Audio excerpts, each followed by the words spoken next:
Welcome, everyone. I, Paul Diffley, hereby call the Board of Education special meeting to order at 5:01 p.m. We have a quorum present with all board members in attendance. In closed session, well, no, never mind, that's not important yet.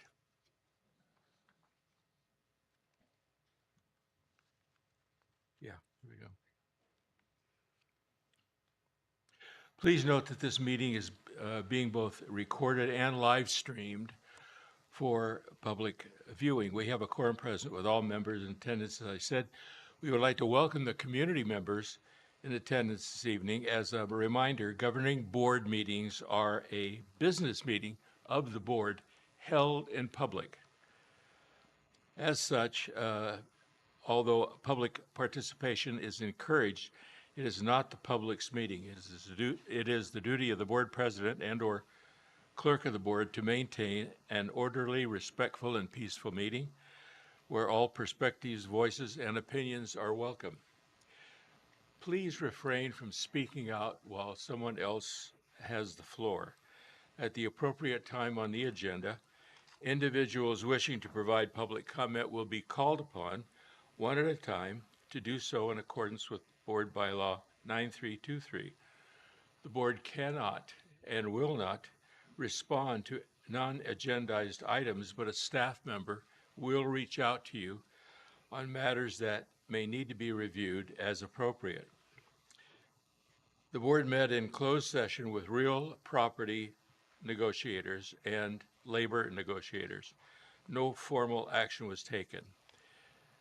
We are privileged to have tonight the Vista Murrieta High School JROTC Color Guard lead our Pledge of Allegiance. Please stand.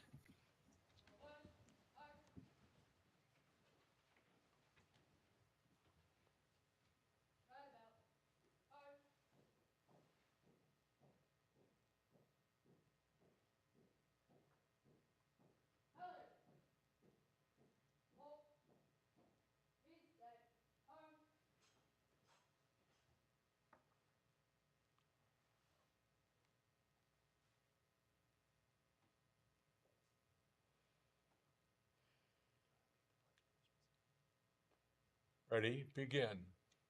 I pledge allegiance to the flag of the United States of America and to the republic for which it stands, one nation, under God, indivisible, with liberty and justice for all.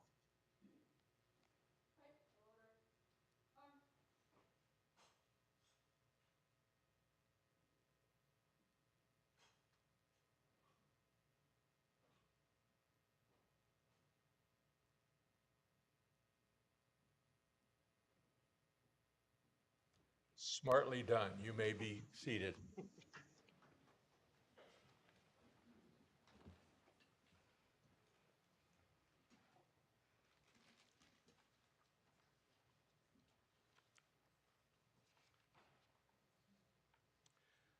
Item D1, approval of agenda. This calls for a motion. So moved. I'll second it. Moved and seconded. Any comments? Hearing none. All in favor? Aye. Aye. Any opposed? Hearing none. Motion passed. D4, special recognition. Dr. Anders. I think I'd like to have the board join me. I'm seated down below the seats that are reserved for the board. We're going to be recognizing our Purple Star schools tonight. Cool.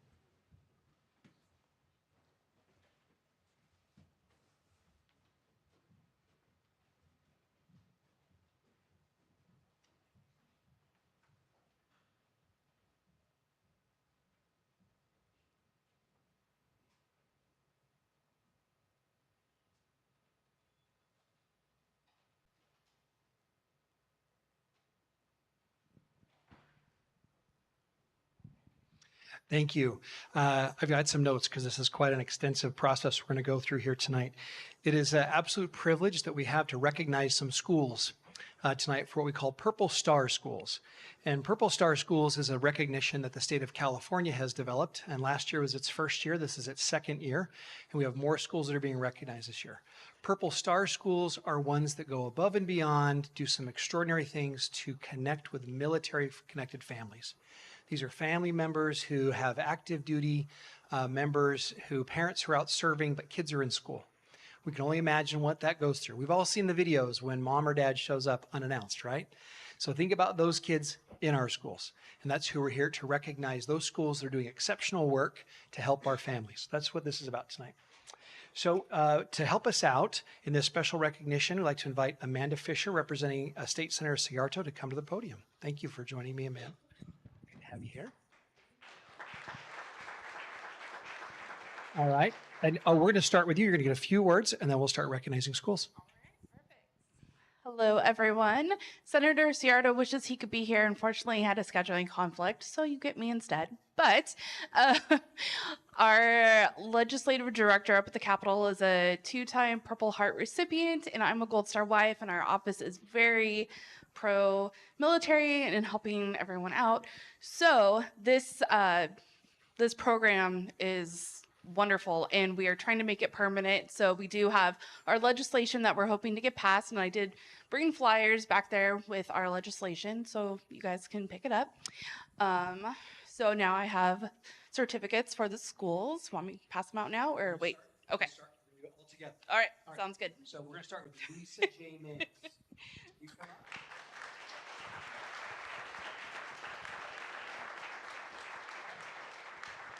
All right, we'll start with Lisa J. Males. I think we'll have the principals, because there's a whole bunch of things here.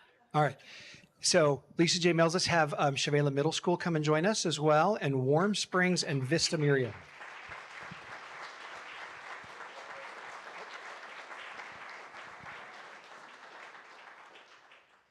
And there's, yeah, even Terry's fitting in. Okay, go ahead. You want to hand those out? Because we've got some too.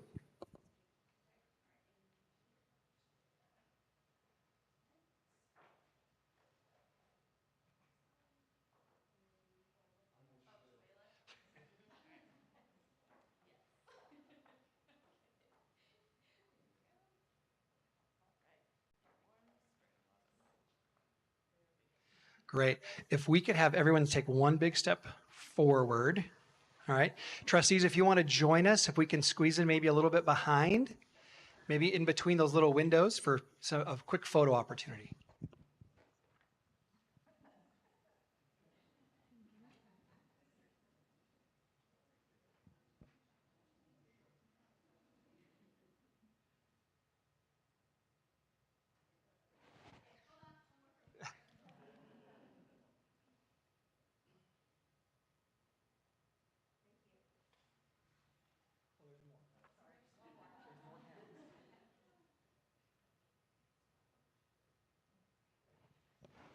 All right, thank you. Trustees, if you'd like to have a seat, that'd be great. Thank you.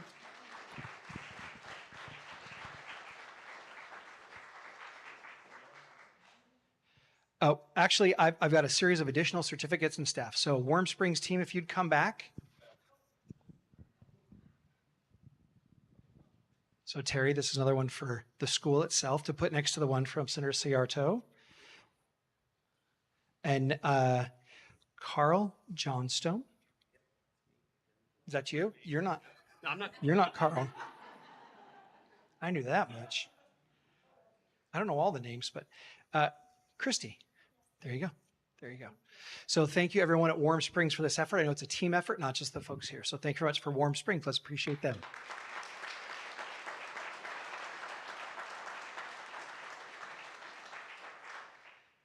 Next, we have Lisa J. Males. So, Trish, do you have a team or is it just you tonight? It's just you tonight? Okay. So here's one for you, Trish, for the school. Sandra Trucks is your counselor, and she's a former Marine. Yes, she's pretty great. She's also, well, we'll stop there. We'll just say she's pretty great. I've seen her like lead out a processional of all of the military-connected families. It is something else to watch her do that. And Christine Delgado, also part of the team. Thank you. All right, let's have a round of applause for Lisa J. Mills.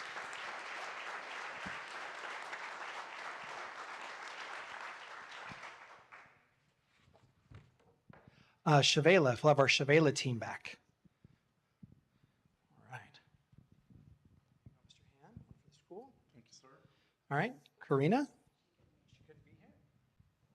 But you are Cheryl. She's Cheryl. There you go. So this is congratulations to Shavela Middle School. Let's congratulate them as well.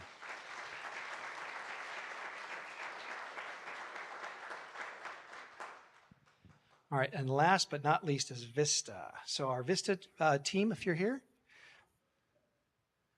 Yay! You're everybody. So Celeste, here's one for the school. And then Samantha Nolan. She's not here with us? All right, but we have two additional assistant principals. So we're glad you could be here with us. Carl and Mrs. Middleton. Waddleton. Shoot. She's a longtime employee, but first year as an assistant principal there. So congratulations. Thank you again for Vista. Thank you very much for them.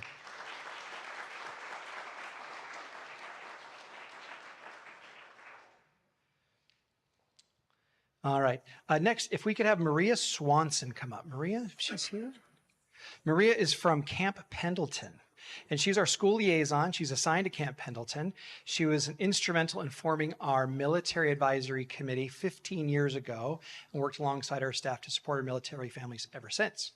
She often sends resources such as scholarships, opportunities, military summer camps, and special information, checks in our school sites, and works with all of our liaisons. Also important legislation that comes our way that we need to address about our families. Professional development opportunities, and really just connecting our families all along. So we're going to turn some time over to you, Maria.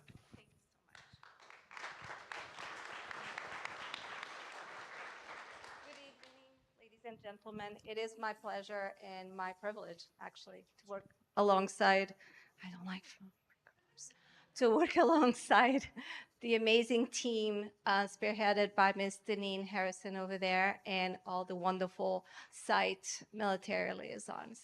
Your work is incredibly, deeply appreciated by all of us.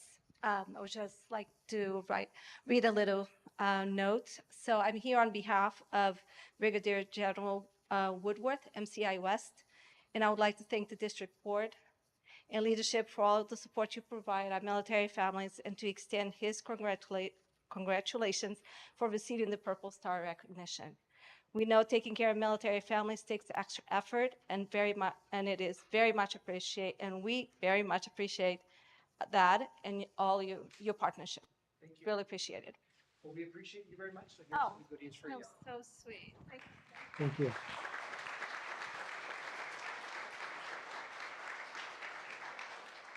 Next, Deneen, if you'd like to come forward.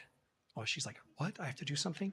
We want to recognize Deneen. She's been recognized often, but she does some tremendous work for us. Deneen is actually one of our teachers on special assignment, and she's taken on the role in this volunteer role and chairing our military family committee. So without the support that she provides and the coordination of services that she does with her team, we just wouldn't be where we are today. Every one of our schools has a military family liaison. We're just recognizing those who have gone through these additional steps to be recognized by the state of California today. And so we appreciate all the work that she does. Deneen, would you like to share anything? I just really like to thank the district and leadership for all of your support. And as a veteran and a military mom and a military spouse, I had kids that went through the district, and I just really appreciate all of the support that our leadership and just the platform and the time and all of those things that you give us to be able to connect with our military families and provide resources and just, support these military kids. So I just want to say thank you to the district and the board for all of that, and then to the military liaisons at the sites that go above and beyond all of the time. They're always doing amazing things, putting on special events, coordinating things, working with the liaisons, doing field trips, doing all of these amazing things for kids. You guys have the biggest hearts, and I really appreciate you. And thank you, Dr. Andrews. All right. just to kind of wrap up this part of the program, it is a tremendous honor to be recognized by the Department of Education for the work that we do with our families. There are a significant number of our students who are connected by the military. I've had a recent experience. A couple months ago, I jumped on a bus and took a bus ride early in the morning, and I'm with one of our drivers, and we're bouncing around the little hills of Murrieta, picking up kids, right? One of the homes we stopped at, there was a student in a wheelchair, so it takes an extra minute to get them loaded onto the bus, right? So we're there, and the driver's talking to me all about this family. All about the family. Dad's retired military, works now from home. Mom is in the Air Force, and she is stationed in Northern California, but comes home every weekend. Why? Why not move?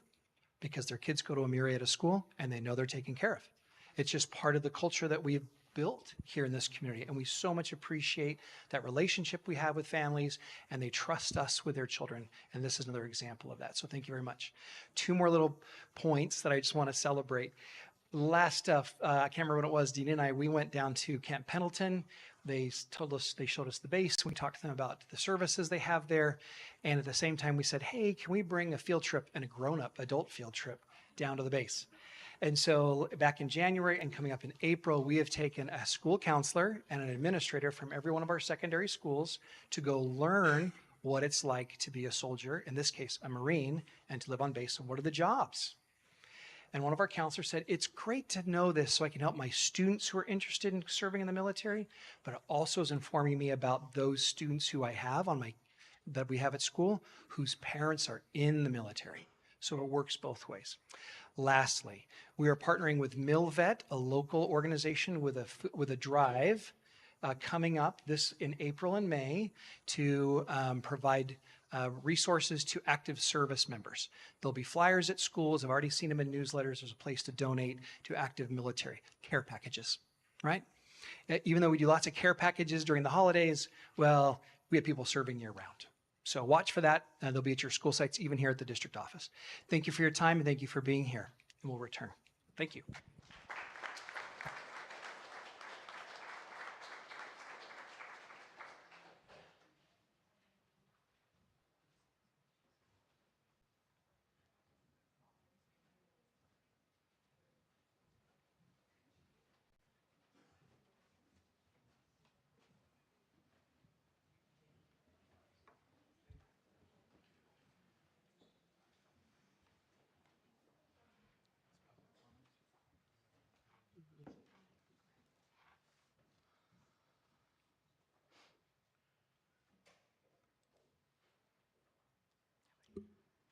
And thank you to our first responders.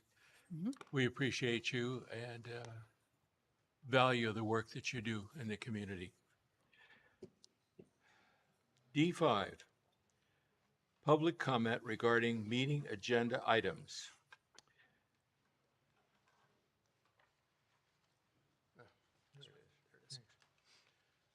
At this time, the governing board welcomes public comments. Pursuant to Education Code 35145.5, public comment at special board meetings may only be received concerning items posted on the agenda. Individuals wishing to address the board are requested to complete a request to address the Board of Education card located at the entrance to the boardroom and submit it to the executive assistant to the superintendent and board. In accordance with Board Bylaw 9323, individual speakers shall be allowed up to 3 minutes to address the board on each agenda item. The board shall limit the total time for public input on each item to 20 minutes. However, in exceptional circumstances, when necessary to ensure full opportunity for public input, the board president may, with board consent, adjust the amount of time allowed for public input and/or the time allotted for each speaker. Let's see, how many comments do we have at this point? Mr. President, or President Diffley, we have a variety of topics covered today, comment cards.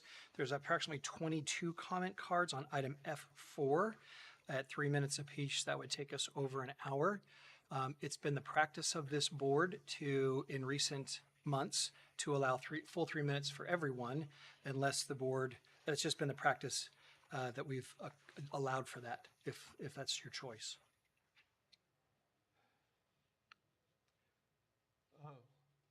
What's the board's thoughts? I'm fine with 3 minutes. With 3 minutes 3 each. minutes, okay, it's great. Are you fine with 3 minutes? Yeah. Good. Okay. So then we would proceed with everyone having 3 minutes for their comments.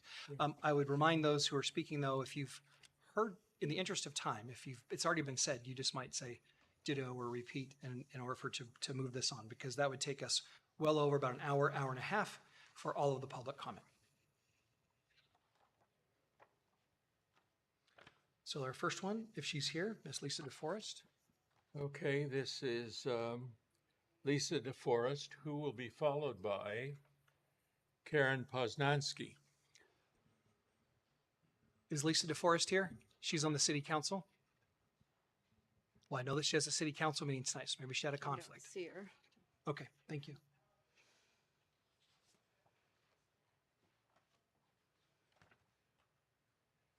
So, and following Ms. Poznansky will be Jamie Gerbel. Welcome. Good evening. Mr. Diffley, yesterday I read an article in the Press Enterprise where you mentioned a plan to table the agenda item regarding rescinding of the forced outing policy. Could you please clarify when this decision was reached? If indeed this is the case, why is item F4 included on tonight's agenda?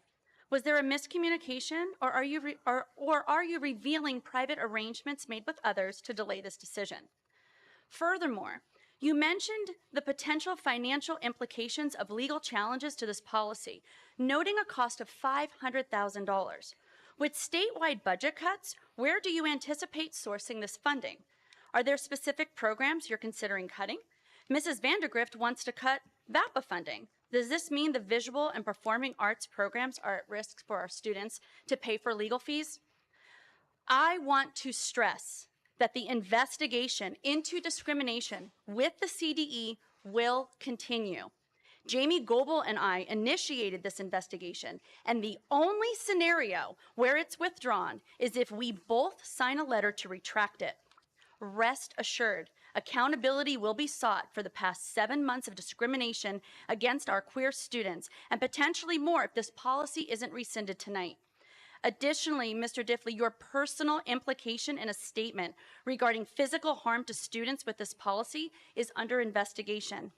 As the purveyor of safety in our schools, you should be appalled at any child being physically harmed for any reason, yet your statement as quoted on August 10th, 2023, condones the physical abuse of students. You said with this policy, children will be beaten by their parents, and then you gave the deciding vote to pass this policy. I don't believe in beating children, Mr. Diffley. The outcome of your vote tonight determines the path of this CDE investigation against you. The investigation of your public comments will persist with the continuation of this policy. Tonight presents an opportunity to do what is right and save our district. Let me remind you, there are multiple state and federal investigations and lawsuits, with more on the way. You have the power to make this right tonight, Mr. Diffley. What will your decision be? What legacy do you leave behind? Thank you.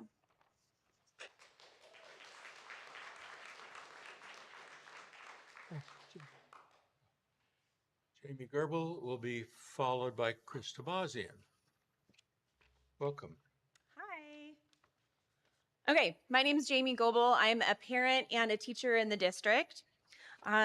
According to several teachers, counselors, and GSA leaders in the past 7 months, they have seen an increase of queer MVUSD students seek mental health services because of the board's decision to pass this policy.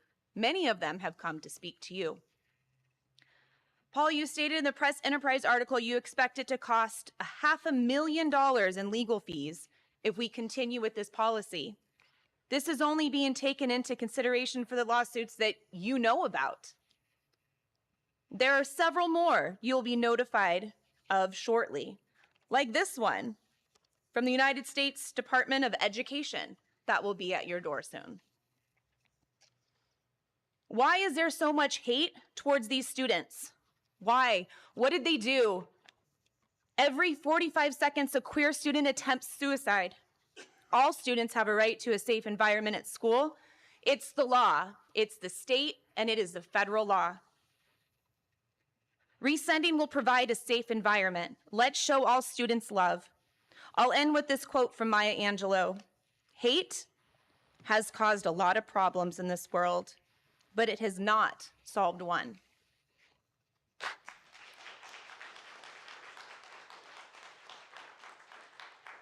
And following Ms. Tamazian will be Corinne Smith. Welcome. Thank you. Tonight, you are considering rescinding the forced outing policy you adopted in August of last year.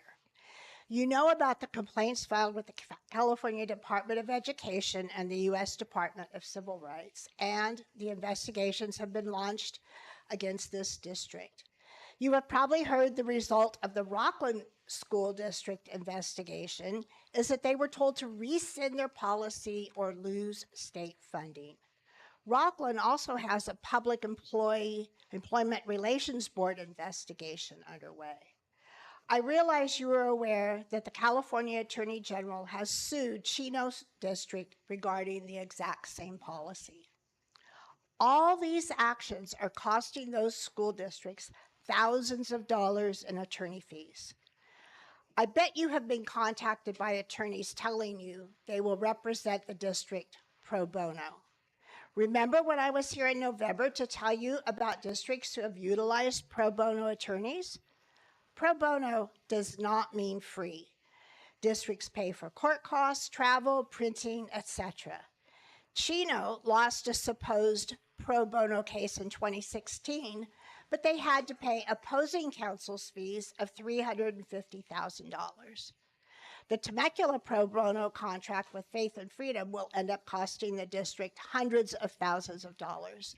I emailed you all this information back in November. As a school board member for over 20 years, I know how it feels to have to enforce a policy you personally disagree with.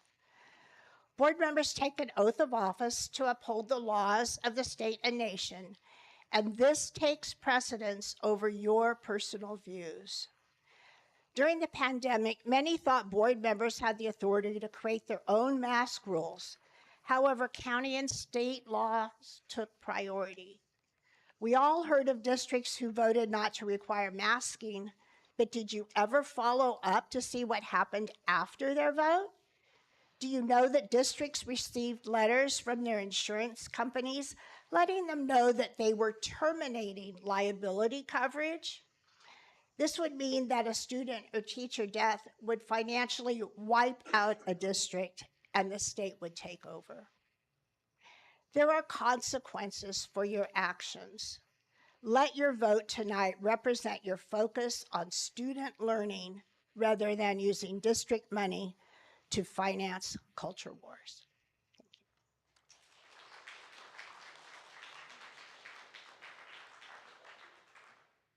Corinne Smith will be followed by Pam Barrett.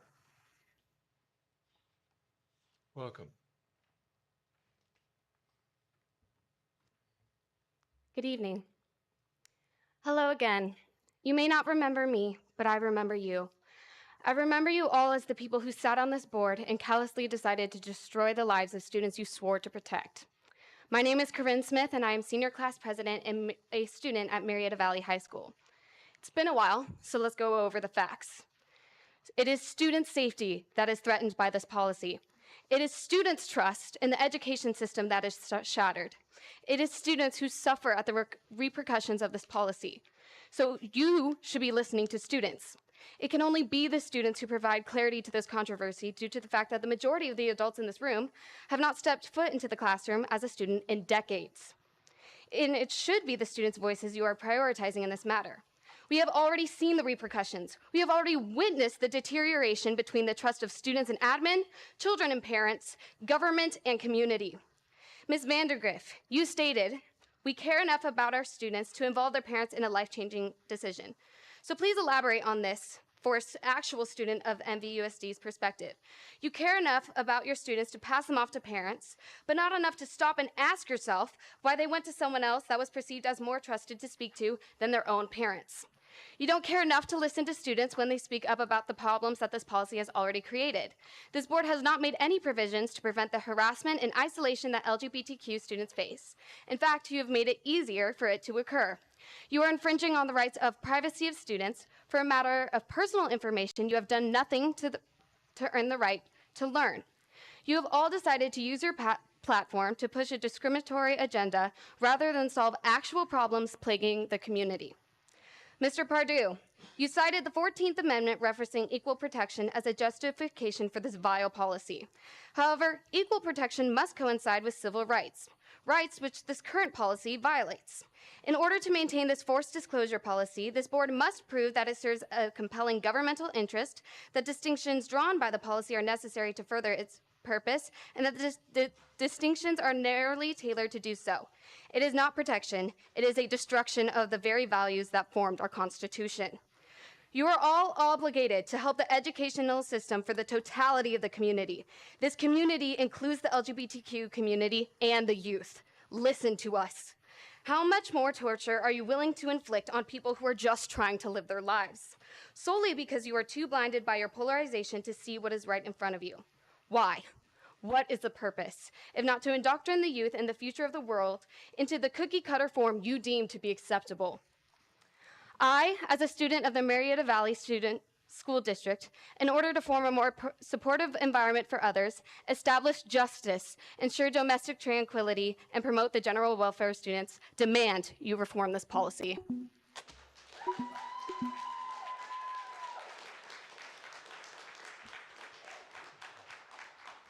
Miss Barrett, sorry, Miss Barrett, we actually went out of order. No, you're up. Sorry, come on up. We inadvertently went out of order. It's okay.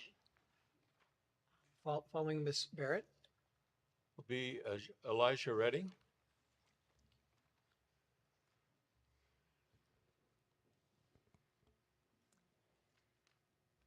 I was delighted to view the PowerPoint listed on tonight's agenda depicting MVUSD's plan for family engagement. My hope is that your goal is to include a training for a parent army with a laser-focused system to assist in raising student achievement in Murrieta, as we did in the mid-90s and early to mid-2000s. At that time, we valued and respected our parent volunteers who worked with small groups in classrooms or assisted with prepping materials at home. Through our partnership with parents, student achievement was highly elevated for all. We provided training to equip these parents and grandparents using research-based materials and methods in reading, both the direct, systematic, explicit instruction of phonics for decoding and encoding and comprehension strategies and skills, and also for math. The result of this partnership with our parent and community treasures raised student achievement, which naturally raised the self-esteem of students and parents. Student achievement was always our ultimate goal. How in the world did Murrieta lose what we once had? Forgive me if I'm skeptical of the state's new community engagement incentive to increase parent and community engagement. I'm hoping that your goal isn't to indoctrinate the community or to squelch their concerns that their children are failing or unsafe. Rather, my hope is that you plan to provide training for the community and educators with instructional methods that are research-based and proven to elevate student achievement. Here's why I'm uneasy. After I left MBUSD to become a literacy coach in Hemet, and then as an instructional consultant for RCOE, serving elementary schools in Indio, the focus there was also to raise student achievement. But I was disheartened to know that a February 15th RCOE Zoom training where over 100 new teachers were given strategies on how to handle angry, white, Christian nationalist parents who purportedly spout disinformation based on selected cable or internet opinion shows, websites, social media, politicians, and trusted relationships. At this training, young teachers also heard that parents feel like they have a right to view curriculum, but they don't. Wow, really? Even tonight, RCOE is presenting another training. Sorry.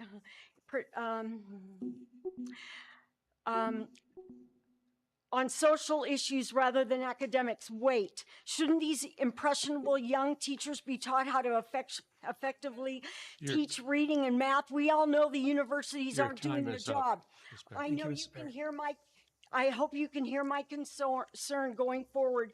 Please remember that parents are your greatest allies in the war on illiteracy. Don't silence them.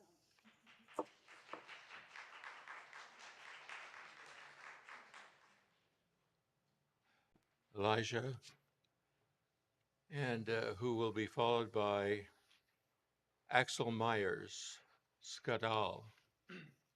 Excuse me if I pronounced that incorrectly. Welcome. Thank you. Members of the board, good evening. My name is Elijah Redding, and I'm a senior at Murrieta Valley High School. I've been following the parental notification board policy for some time now, and I've learned that there's apparently an existential threat to myself and to my peers. Yet in all this time, I don't know exactly what it is. I've heard vague assertions about gender ideology, indoctrination, the like, but not much actually tangible. There was one thing that I want to dispel, though. There were concerns about minors receiving gender-affirming care, puberty blockers, sex changes, etc.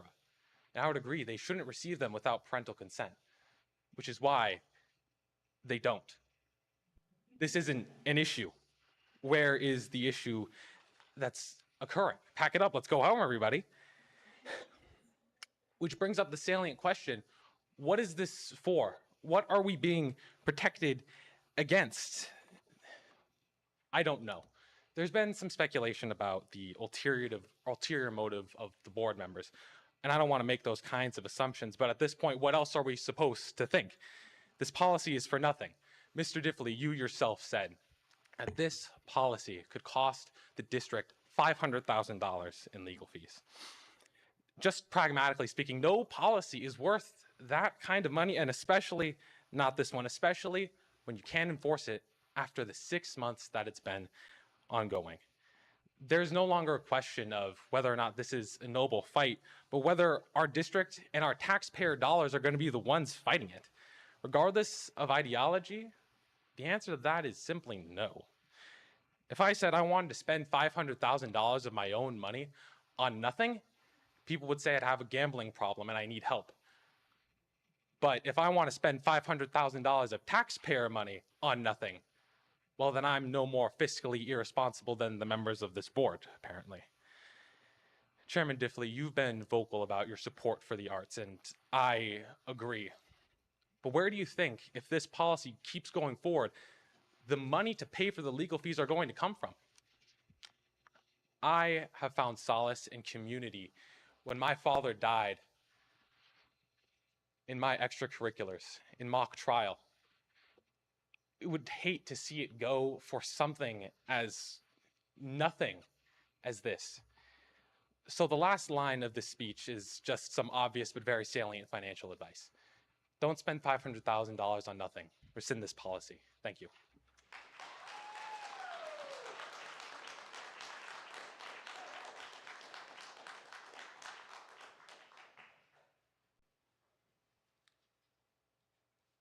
Speaker following will be Alice Forney. Alice Forney. Forney. Thank you. Welcome. Good evening, board. My name is Axel Skidal, and I'm a transgender individual, thank you, that attends Murrieta Valley High School. In the past 3 months alone, the rate of transgender suicide consideration has gone up by 80%. The amount that is acted on that has gone up by 40%. As someone who is a trans individual and attends a high school in a public area, there is an obvious threat to myself and others like myself. Pull it just, yeah. Thank you. There is an obvious threat to others like myself when it comes to my safety. I don't believe that the board should have a single say in why my privacy should be exposed to people who, frankly, don't deserve it. Your taxpayer dollars shouldn't be going to this. They should be going to funding the arts. They should be going to funding your education, which is the entire reason this board exists. It shouldn't have anything to do with my personal life. By outing these students to their parents, you could put them at a potentially dangerous situation. You've said it yourself, Mr. Diffley, that children may get injured and harmed because of this policy, and you yourself put the final vote in. I don't believe that myself and other students like myself should be put in danger because of your personal beliefs. The main reason this board was created was to fund education and to make sure we get the proper care we desire and deserve, frankly. And my safety is being put at risk by this policy directly. I myself am in a safe household, and I'm lucky enough that my parents accept me for who I am. However, there are also students who do not have that privilege and, frankly, could be beaten or worse by being outed forcefully. It also brings up the fact that you're relying on teachers who shouldn't have this weight put on their shoulders to decide who they think is a transgender individual, which just brings up more stereotypes that how do we decide what we think is a transgender individual? It's not our place to say that. It's theirs. If they don't feel like they should have to come out to their parents, they shouldn't. It is frankly none of the board's business, and it should not be in their hands whatsoever. You should be listening to your students and those who it affects directly. This board has been out of school for decades, frankly, and they shouldn't have a single say. Thank you.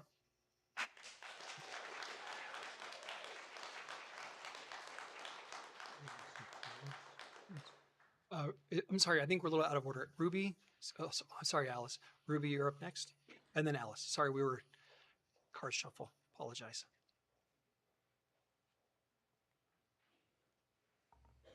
Welcome.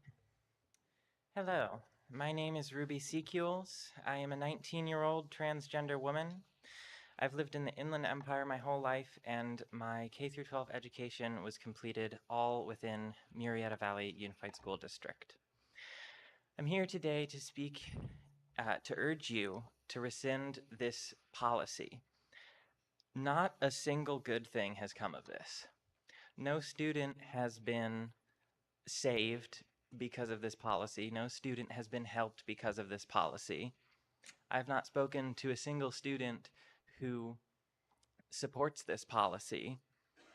Those who support this policy are, like many have said, people who have not set foot in a classroom in many decades. To be frank, you don't understand what goes on in the classroom.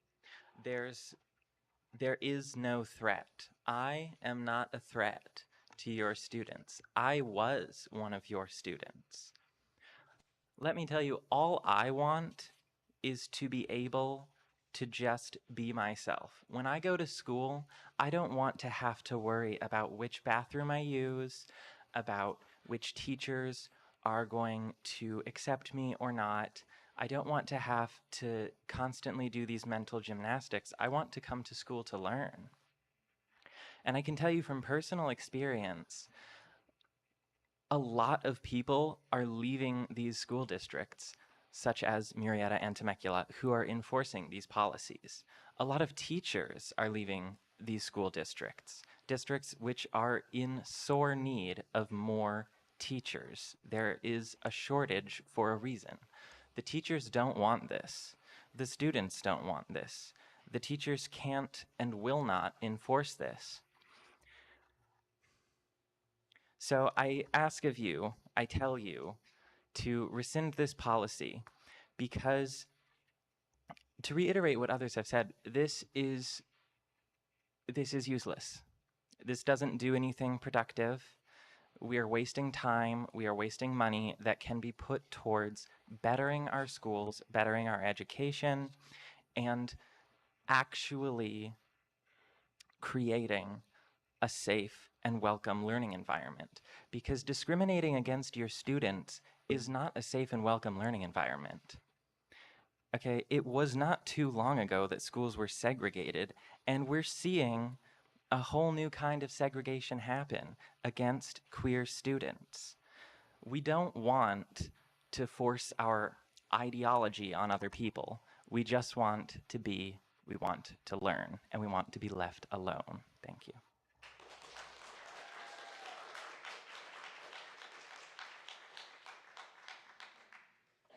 After Ms. Forney will be Greg Longworthy. Welcome. Thank you. Good evening. I want to speak in support of parent notification and to express the disappointment parents feel that you would consider reversing course on this issue. Victor Riches is the CEO of the Goldwater Institute, a pro bono legal firm out of Arizona. His firm is on the case for parent notification. I quote him, "A woman's daughter was given a chest binder by her school, and so the mom finds the chest binder in her daughter's room. She is, of course, asking the daughter, where'd this come from? Well, the school gave it to me. So then she starts questioning the daughter, and it turns out they had started calling her by different name, different pronouns, and they explicitly told her, don't tell your parents that we're doing this." And I mention this lawsuit, not me, this is still quoting. I mention this lawsuit because this mom would describe herself as a liberal Democrat, but she wants to know what's going on with her kids. I like to mention this lawsuit because these are the types of issues that we're seeing around the country. And it ties into school choice, public records request, and parental rights. And these are the sorts of issues that I think are really fueling what would be considered the revolution in the educational world, where people are seeing there's plenty of good traditional public schools, but a lot of them do not have our best interests at heart, end quote. My question to you today is, what kind of district do we want to have? One that supports parents and families' best interest, or one that promotes secrecy and lies? When this issue hits the Supreme Court, and I believe it will, I believe Murrieta needs to be on the right side of history and notifying parents about important information regarding their minor children. Aren't we worth it to be in this fight instead of cowering away from it? There are numerous pro bono firms like the Goldwater Institute ready to take these legal cases. Thank you. Thank you.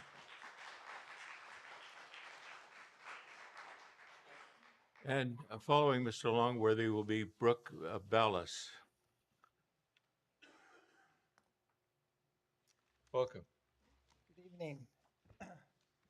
First, thank you for engaging in this debate. I think one of the things that we are teaching students is to debate these issues civilly, to listen to each other, to treat each other with respect, even if we disagree.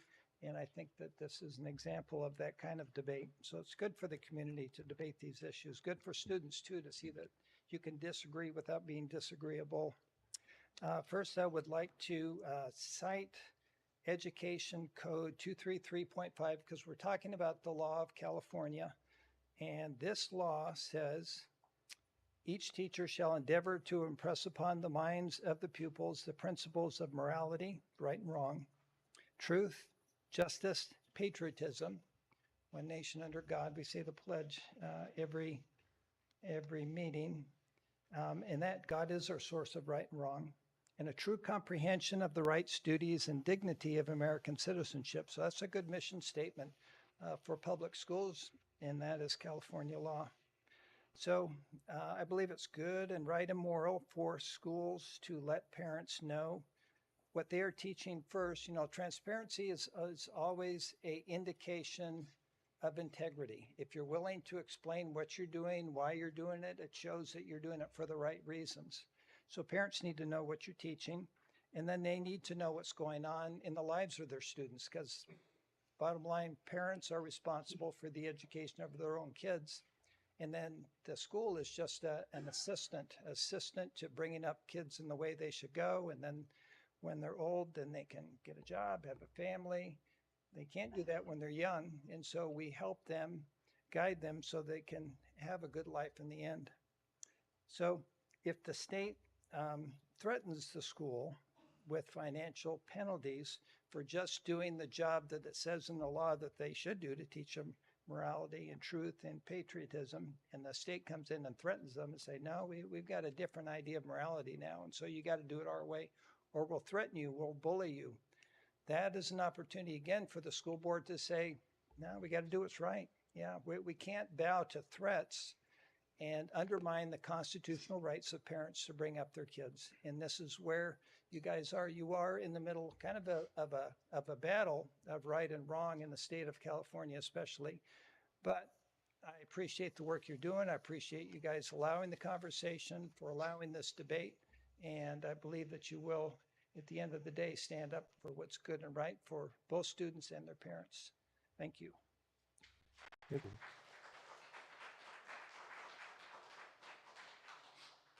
Following Brooke will be Eleanor Briggs. Welcome. I yield my time to Eleanor Briggs. Thank you. Hello, members of the board. My name is Eleanor Briggs. I've been here one other time before, which is my first board meeting. And wow, it's an amazing process that we have that I have learned in the last few months. It was several months ago that it was brought to my attention. I apologize. My husband and I have 4 kids, 2 in the district, 2 we've raised and are functioning adults in society. My first interaction with the school board was several months ago when I called the school to confirm information I had heard in our community that a biological girl was dressing out in the boys' locker room at Dorothy McElhaney Middle School. I did my due diligence to be sure that this information was correct and I wasn't trying to spread misinformation, which was after I confirmed. When I called the school, I called directly. I called like within 5 minutes of hearing this information, I called, because as a parent, I had no clue. I had 0 clue. After I confirmed this was true and it was in fact happening, I only had 2 questions. Why was I as a parent not informed so I could at the minimum prepare my child that they could encounter someone of the opposite sex in their locker room and mentally prepare them and perhaps prepare them if they were uncomfortable for that situation, what to do if that happened. Then my second question, Mr. Diffley, was what are they going to do about it? To which the principal replied, my hands are tied. And I said, okay. I want to make it perfectly clear to the board, to everybody in this room. For anybody who knows me in the 47 years that I have been living, I love people. I don't care what you identify as. I don't care. You can identify as whatever you want. My concern is the lack of transparency from the district to, at the minimum, help my child deal with a very real change in their environment. Okay? So I want you to keep that in mind. I don't care. I love everybody. My culture is a culture of love. We just accept people. But my thing is not the reason I'm upset is not because that they're identifying as transgender. Why could not you send out an email? I looked through my email. In fact, I looked through an email for this meeting. Wanted to see if there was notification sent out to the parents that this meeting was happening and that this parental notification was on the table.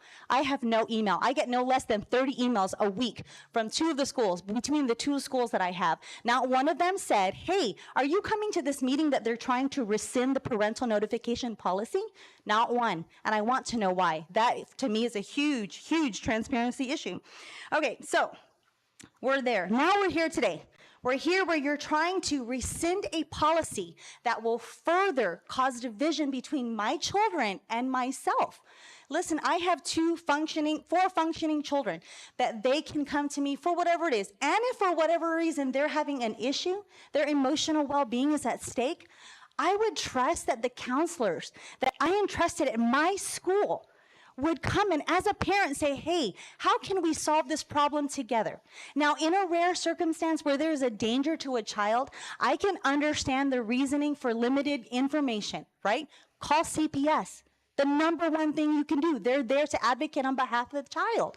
But now you are trying to tie the hands of the parents to say, no, you cannot know fully what is happening with your child, which leads me to the next question of what else can the district hide from you as a parent?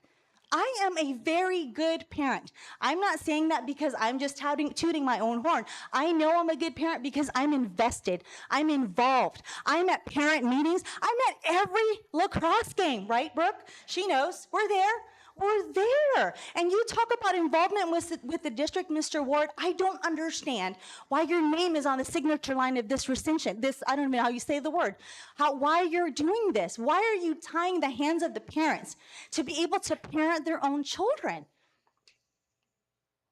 That is a very valid question. I have parents in the room today who are not in favor of taking away this policy. And do you know why?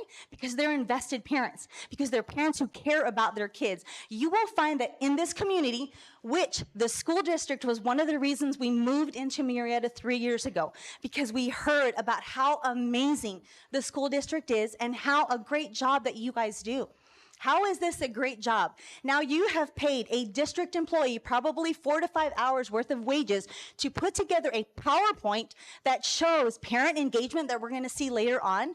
Here I am a parent, I'm engaged, and now you're telling me if you rescind this policy, sir, you are now telling me we don't want your engagement, sit back, we will parent your child. Where is the justice in that?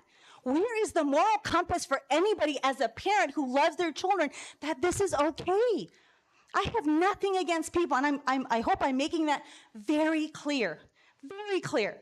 I am so upset at the lack of transparency of this board, because here, I just found out that the school board is a pretty powerful group of people, that you guys can instill policy, create policy, and we can pass it. I'm 47 years old and just now learning the process. You guys have the ability today, everybody will know today, when you vote on this bill, which side of parent involvement you're really in. Are you for the parent? Because that would mean you want open lines of communication. If you say that you're voting against this bill, this policy, and you want to rescind it, you are telling everybody in Murrieta, Temecula, the Inland Valley, that you don't give a rip about the parents. Because that's what it feels like. My gut is wrenched because you guys are deciding the fate of my kids in their school districts. So I am grateful for what you do. I am hoping that today you will make the right decision.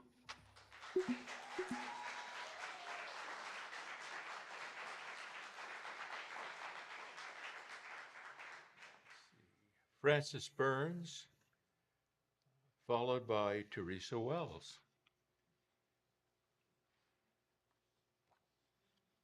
Welcome. Thank you, President Diffley. Good evening, board members. Good evening, Dr. Andrus.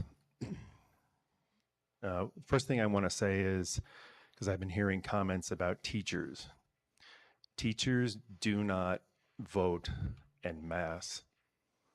There was a statement made earlier that teachers do not support the board policy. Well, I can tell you I'm a teacher and I do support the board policy as it was passed back in August, and I am speaking in opposition to rescind this policy.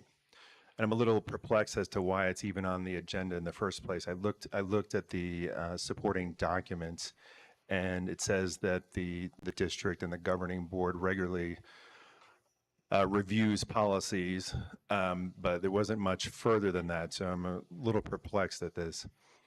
I supported the board decision back in August, and I support it right now. I'm hearing a lot of interesting statements from people, speakers. And by the way, I want to just shout out to Eleanor. I ditto everything she said. Fantastic speech. Thank you very much for coming here and speaking, Eleanor. When I spoke in favor of this back in August, it's because this issue is a serious issue, and the school personnel require notifying parents for many things, many of which are far less important and far more mundane than this issue of gender dysphoria or transgenderism or however you want to phrase it. It's an important issue, and parents need to be involved in the process. It just seems to me that it defies common sense to exclude parents in this process. And so I'm urging you not to rescind this policy. I also want to state that as a teacher, and I stated this back in August, and I'm going to state it again, I would feel extremely uncomfortable and in an extremely awkward position if I had the knowledge that one of my students wanted to change their name, use a different pronoun, was considering transgendering. I have that knowledge and the parent does not have that knowledge. I'm sorry, that is just flat out wrong. And this board policy needs to be upheld, and I urge you not to rescind it. Thank you very much for listening. I'm finished.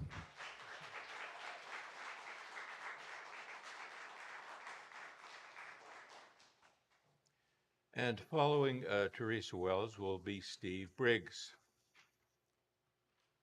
Welcome. Thank you, President Diffley, and hello, Dr. Andrus and the school board members. Tonight, I implore the 3 members of this school board who voted for the cruel outing policy last year to please rescind that decision. Rescinding that decision will proclaim to the students, faculty, and the community at large that you do not tolerate discrimination. The outing decision is wrong. You cannot win the lawsuits that have been filed against the district. It will be exorbitantly costly to defend them. Plainly said, the California Fair Act, passed 14 years ago, requires LGBTQ history to be included in all state textbooks. Also, library books cannot be banned because of LGBTQ content. The Fair Act demands that all LGBTQ students be respected on campus by all faculty and all students. No bullying is allowed. When it comes right down to it, the policy you created is a form of bullying. You have singled out a vulnerable population that is going through a difficult time in adolescence because of different gender or sexual identity. Life is hard enough without adult authority figures voting to pick on this vulnerable population. It is mandatory that Murrieta's LGBTQ students feel their campus is a safe place to learn. You took away that safe place to learn with your outing policy. Outing these vulnerable children is also a violation of their HIPAA medical rights. Please remember that students are legally given medical autonomy and privacy at age 12. I repeat, young people have rights independent of their parents. The law says that medical privacy legally begins at age 12. Come on, you guys. It's time to step up to the plate, reverse course, and end the outing policy. The FAIR Act exists because most Californians believe it is time to end the cruel judgmentalism of the past. We need to move forward with love towards all. Love is the moral way forward. Thank you. Thank you.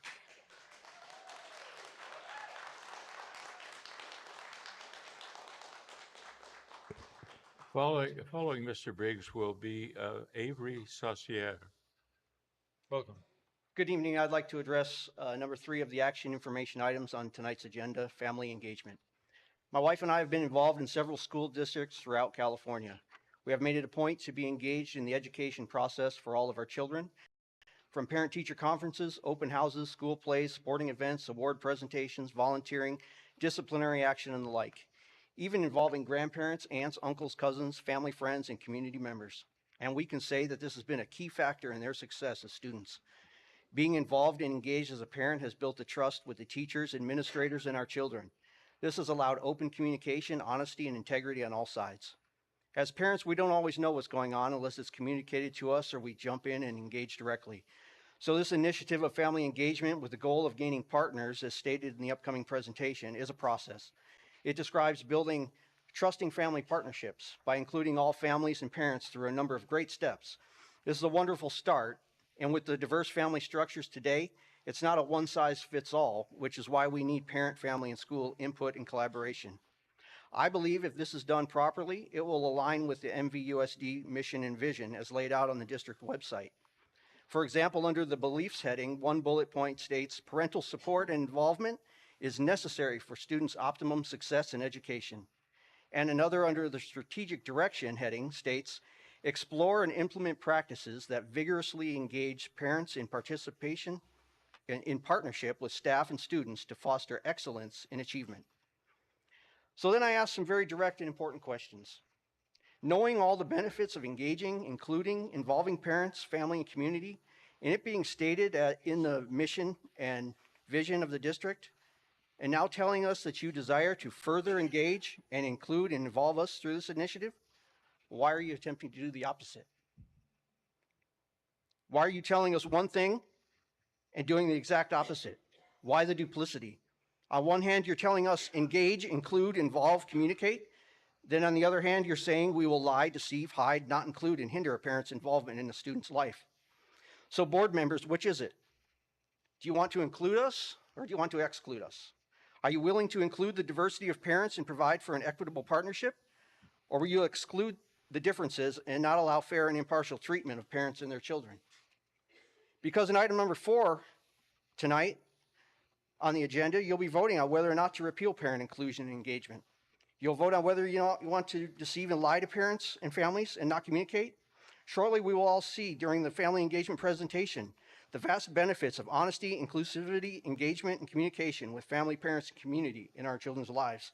Your votes will be seen here tonight. We will all know which way each member votes, and we'll see who you really are.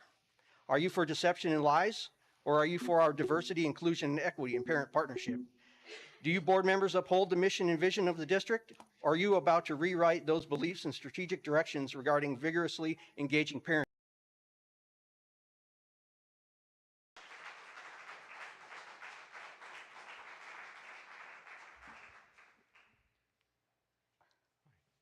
Good evening, board members. My name is Excuse me. Let me just announce the person following you will be Bruce Dennis, I believe. Thank you. Go ahead. Good evening, board members. My name is Avery Saucier. I'm a 19-year-old transgender man, and today I'm speaking for the transgender youth of the Inland Empire and California as a whole who do not have a voice here, right? Let's get one thing straight. This policy does not protect children. It endangers them. According to a study published by the American Academy of Pediatrics titled Disparities in Childhood Abuse Between Transgenders and Cisgender Adolescents, 73% of trans adolescents reported mental abuse, 39 reported physical abuse, and 19 reported sexual abuse.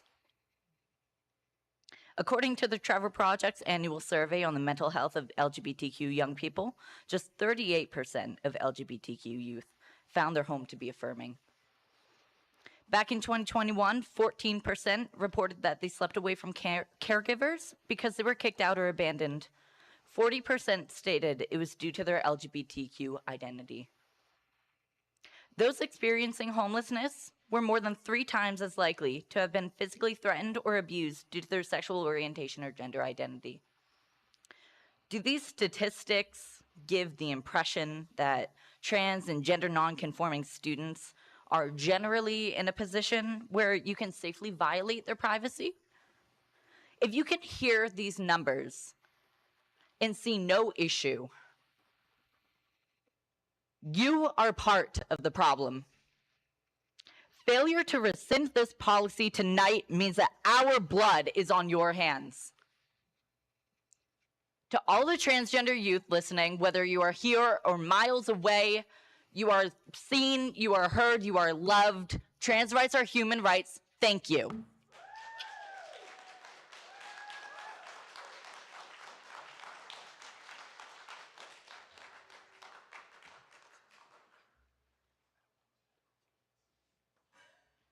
I'll let you go. Who's next? Welcome. Okay. My name is Bruce Dennis, and I am the Vice President of the Riverside County Board of Education. And between my time on the local board and Riverside County Board of Education, I am what would be termed a long-term board member. I also serve on the Riverside County Suicide Prevention Coalition, which is a multi-agency task force. And I am the only board member who serves on that. I would like to thank President Diffley for showing the courage to place the rescinding of the district's forced outing policy 5020.1A on tonight's agenda, and hope that it is acted upon and rescinded. As school board members, we are at the crossroads in history where we must demonstrate that we place the needs of students ahead of the external political pressures placed upon us.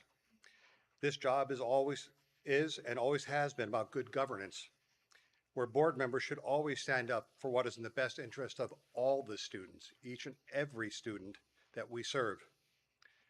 Lastly, I would like you to listen to the absolutely amazing students who spoke to you tonight. They're not wrong.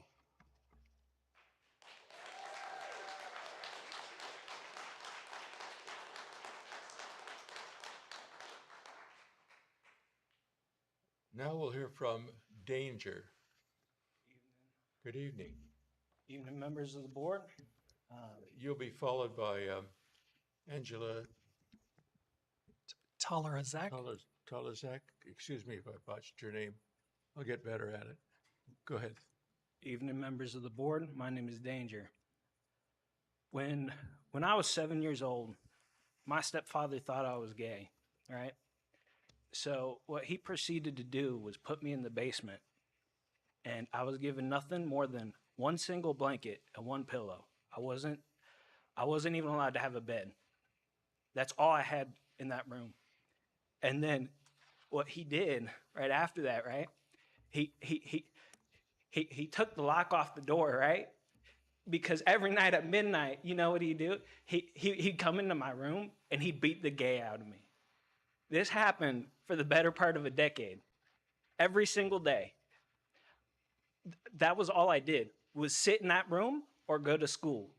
And then in the middle of the night, I would get beaten up because he thought I was gay. Now, I'm sure there'd be plenty more people that would come tell similar stories, right? But I'm the one that survived to tell the tale, because every single night that this happened, I prayed to Jesus. I prayed to God. I begged every single night for death. Every single night I prayed to Jesus Christ to end my life, because ending my life was better than the hell that I was living in. Now, when you are telling these parents, you don't know who's on the other end or what's happening to those kids. That's what you're subjecting them to by having this policy. Rescind the policy.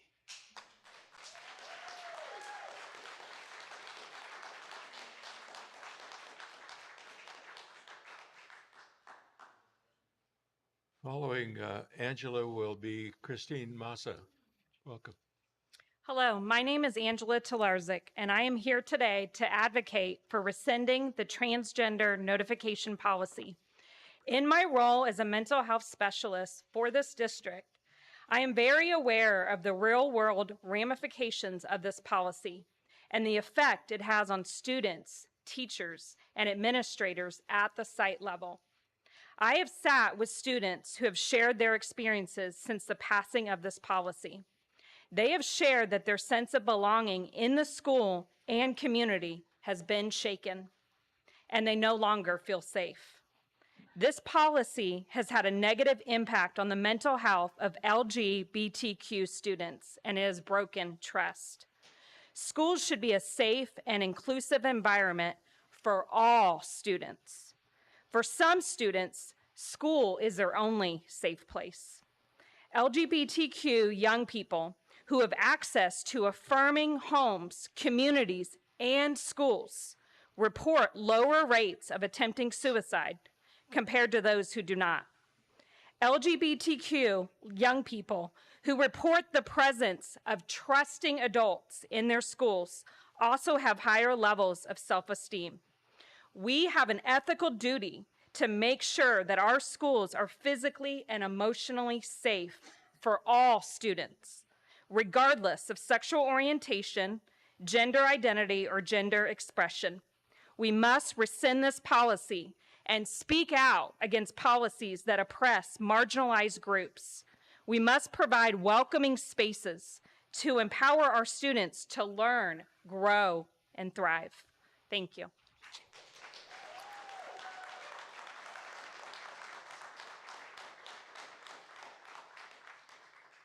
And following Christine will be Bob Cowell. Welcome. Thank you.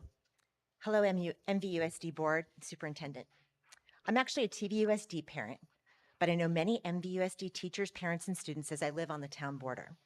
I also volunteer with students in both districts, and I've been following this particular policy closely after Chino adopted it, got sued, you adopted it, you're being sued, Temecula adopted it, and we're just waiting for that lawsuit.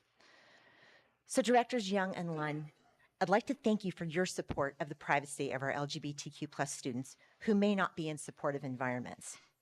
Directors Vandegrift and Pardue, you need to take your personal and religious agenda out of this and think about the students that you're sworn to protect. But since I'm pretty sure you're not listening, feel free to scroll Truth Social while I speak to your colleagues. President Diffley, you surprised me. Back in August, when you first adopted this policy, or were discussing adopting this policy, I wrote you all a letter describing how I was kicked out of my house at 16 because I was different. I dressed kind of punk, and I had punk hair and ripped clothes, and that wasn't acceptable in my house, even though I got straight A's, went to church, and held a job. You wrote me back a very empathetic letter about how sorry you were for my circumstances. You said, "I can't imagine the pain and rejection you endured. It must have been wrenching." And then you voted in support of this illegal policy, taking all the meaning and empathy out of the words you shared with me. Does that mean you have no empathy? That's what it looks like. I don't know you well, but you made yourself out to be a hypocrite to me that day. And in that letter, you also talked about children who've had harm done to them for transitioning. But that doesn't happen to a child without their parents' consent. That base is already covered. Don't believe the misinformation. It's not happening. If you think that there's districts out there who are handing out binders, chest binders to kids when our teachers are buying pencils and making copies out of their own pocket, you know that's not happening. Now, of course, I'm no longer a teenager. I'm a middle-aged mom. I have 3 kids of my own. I witness now in positions where I supervise and volunteer with students in both districts. The sadness and shame in those kids whose parents don't accept them and dead name them. It hurts me. I've seen kids who have to change their clothes at school because it wasn't acceptable to them to wear the clothes they were comfortable in at home. It wasn't okay for me, and it's not okay for those kids either. You even said it wasn't okay for me. So why is it okay for the other kids? If a child's parent doesn't know about their kids, there's a reason. It's because it's not safe for them to know. And incidentally, if a parent doesn't know about another parent's kids being trans, that's also none of their business. So, Mr. Diffley, I'm talking to you now, as I want to believe that you really don't want harm to come to kids. Please join with your colleagues Lunn and Young and stand down this harmful policy. Thank you.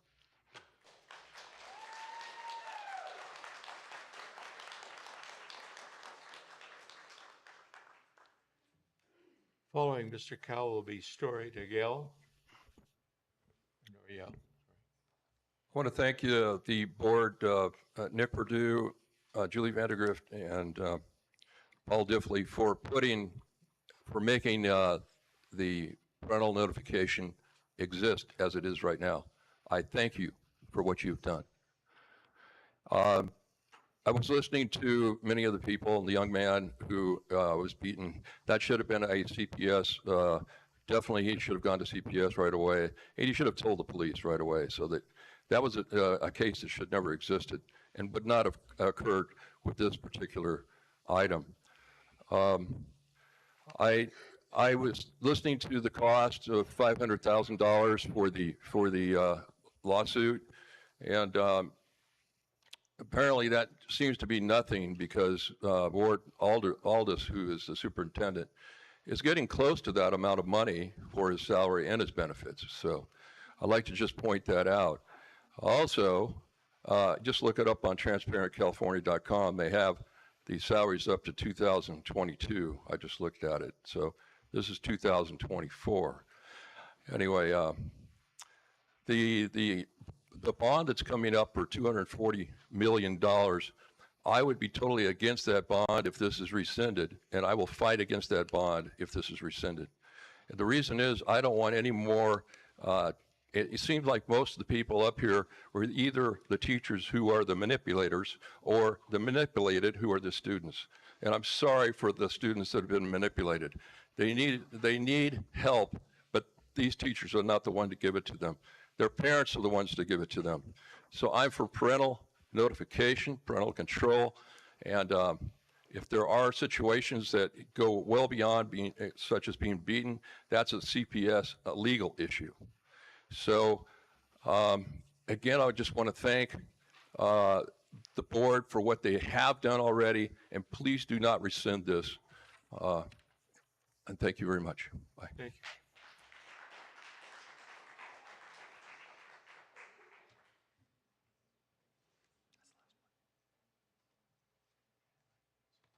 Good evening, sirs and madams. I didn't really have anything prepared, but upon listening to everybody, I just wanted to let you guys know that I'm 50, and kids are going through a lot different things than we did when we were in school. And we might not be able to understand where they're coming from, but decisions are either made, when you boil it down, to one of two things. It's either love or it's fear. And I don't know what y'all are afraid of happening, but kids are gonna be who they are, regardless of what you do to them. We're not indoctrinating anybody. If anything, it's the other way around, but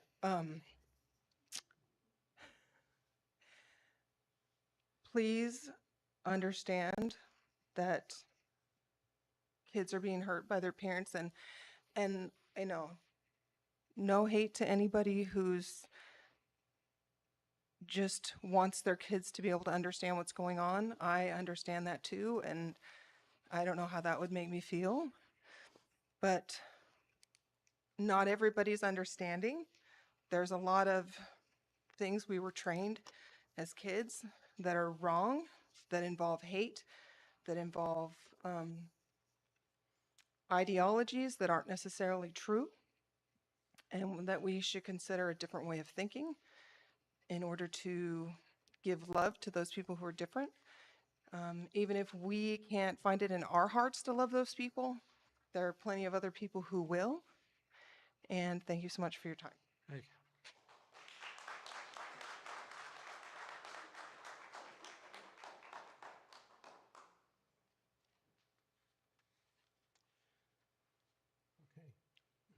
Me. E is consent calendar. Those items are voted on collectively as a group. Upon board member request, items may be removed from the consent calendar for discussion and individual action. Do I have a motion to approve the consent calendar E1 through E3 as presented? So moved. I'll second it. Moved and seconded. Any comments? Hearing none, all in favor? Aye. Aye. Any opposed?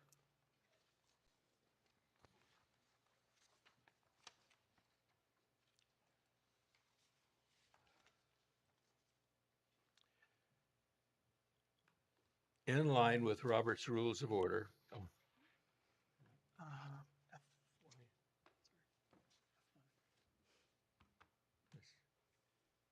Item F, action information items. F1 is adoption of resolution number 23/24-18, supporting the need for expanded public higher education institutions within southwestern Riverside County and funding for the cost of tenant improvements to create an expanded presence for California State University San Marcos at the Mount San Jacinto College campus in Temecula Valley. This calls for motion. So moved. I'll second it. Moved and seconded. Any comments? President Diffley, with your permission, I would like to read this resolution because it's really important. Dr. Andrus, Mrs. Young, and I have been serving on this task force. It is probably 30, maybe 30 or 40 community leaders. We've got city council members from all the different cities. We've got board of supervisors. We've got local electeds. We've got admin, board members. It's awesome. And this is to help bring a four-year campus here, at least to get that started. It's been in the works for a long time, and I'm very proud to be involved with this. So the resolution reads, whereas the Murrieta Valley Unified School District is located in southwestern Riverside County with current student enrollment of 22,240, projected to grow to 23,794 by 2033. And whereas within our city and the greater region, there presently is not a full-fledged four-year university, thereby forcing students pursuing higher education, seeking to begin a four-year education after graduating from high school, to leave this geographic area or commute great distances. And whereas the commute time to the nearest four-year public university is upwards of 1 to 2 hours, exacerbated by the lack of public transportation and access to those schools. Whereas the region is projected to grow through 2060 without pause, making it one of the fastest growing geographic areas in California and the nation. And whereas the region presently has a lower than statewide average percentage of population that has completed a 4-year university education. And whereas the region is working strategically and earnestly to attract higher paying jobs to increase social mobility and help reduce significant workforce commuting to other regions, which not only causes massive freeway congestion and contributes to greenhouse gas emissions, but also greatly impacts the quality of life, including physical and mental health for those commuters and their ability to be active contributors to their communities. And whereas the California State University, San Marcos, reports that about 1/4 of their student population comes from this geographic area, which equates to approximately 4,000 students. And whereas CSUSM also reports that they have a large number of students from the area that do not finish their bachelor degrees there. And whereas enrollment at Mount San Jacinto Community College, MSJC, is up 50 to 60% over pre-pandemic enrollment. And whereas, considering vehicle mileage, fuel cost, and the expensive time waiting in traffic, the absence of a 4-year university in this region creates a real barrier to personal growth and professional development, as well as economic growth of this region. Now, therefore, the Governing Board of the Murrieta Valley Unified School District does hereby resolve as follows. Number 1, access to public higher education opportunities is critically important to economic growth within the region. Number 2, the CSUSM Temecula Valley campus is an important link to expand public higher education in this region and the symbiotic relationship of this campus to regional economic development goals and needs. And number 3, the district strongly supports regional efforts to advocate for funding for the expansion of public higher education in southwestern Riverside County. And number 4, the district requests its legislative representatives consider this need and assist in the advocacy efforts for the necessary funding to complete the tenant improvements for the CSU-SM Temecula Valley campus expansion and 4-year education in southwest Riverside County. Any other comments?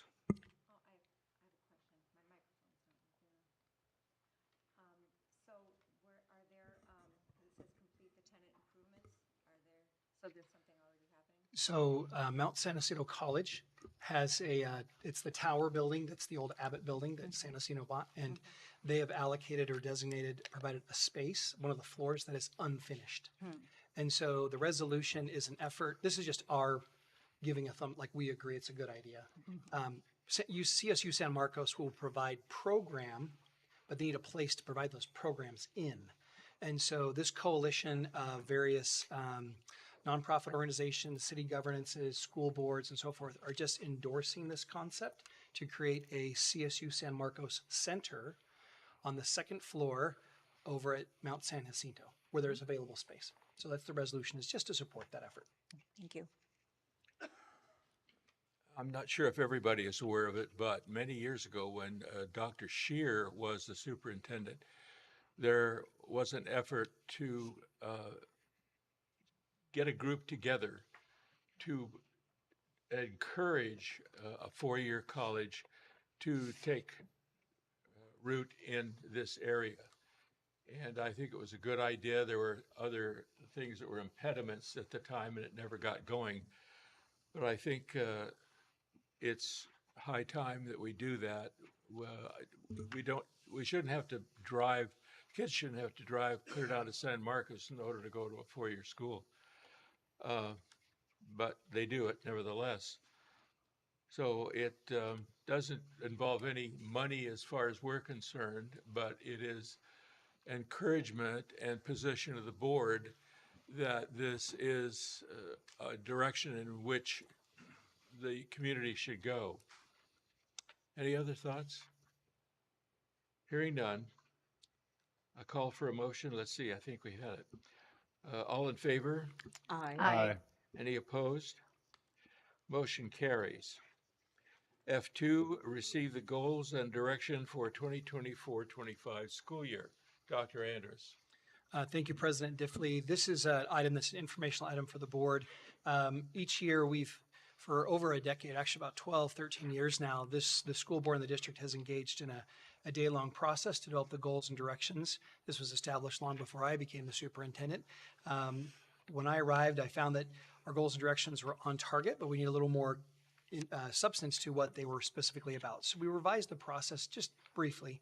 We now create a document that's a little longer with our goals and directions. They're found on our district website. It's attached to this agenda item for those who want to take a look at that, but it's also be found on our agenda item. We did make a couple of minor changes to them this year.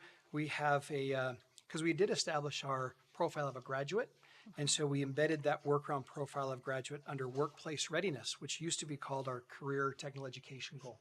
And that has taken a lot of work that we've made progress there. We've also specifically called out mathematics. We know that mathematics tends to lag behind our other scores. We want to draw specific attention to mathematics achievement. We also did the same in under Goal 2 with English learners. They're an important part of our community. It's actually growing. We were at 5% a couple of years ago. Now we're at 5.1% of our population are English learners. So we need to be able to do a great job with them and help them become reclassified and become English proficient. Lastly, we also actually down under climate and culture added one on student attendance. Prior to the pandemic, this district averaged around 94 to 95% was our average attendance rate. And we have, post-pandemic, have been struggling to get past 93 on a regular basis. So we're trying to move that to where we were before. So we've drawn attention to student attendance. But all of the rest of the details are found in here, along with our goals that we have, specific targets. So this is information for the board, and thank you for your participation in the development of it. Great, thank you. Let's see, call for a vote. Well, there's no need for a vote. This is just an item that's been received. Call for a motion, okay. I'd like to comment on that. I did see as one of the goals is graduation rates, and I would hope that we could adjust that. I've talked about this ad nauseum, I think, on almost every board meeting. Graduation doesn't mean anything if the kids do not have the skill sets to compete in the job market and to get the higher education, meet the higher education goals that they set for themselves. So as a goal in terms of marking academic achievement, graduation in and of itself is not a good benchmark or a marker. So I would hope at some point we would make some adjustments in our goals to reflect that and come up with other ways to measure student achievement. Thank you. Okay, F3. Family engagement presentation, Mrs. Muchnick. Welcome.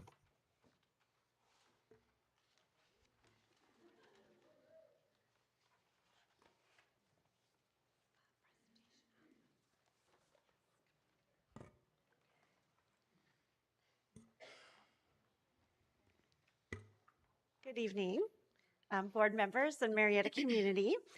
Tonight I am joined by our Coordinator of Equity and Engagement, Tamara Dewey, as well as some of the members of our amazing Chavela Middle School team who will be introduced later in our presentation. This team has taken part in the state's Community Engagement Initiative. It's called CEI with us, and they have just been an absolute pleasure to collaborate with as we learned more about this important topic. So tonight we're here to speak about family engagement. I do believe that in our hearts we all feel that Murrieta has strengths in this area.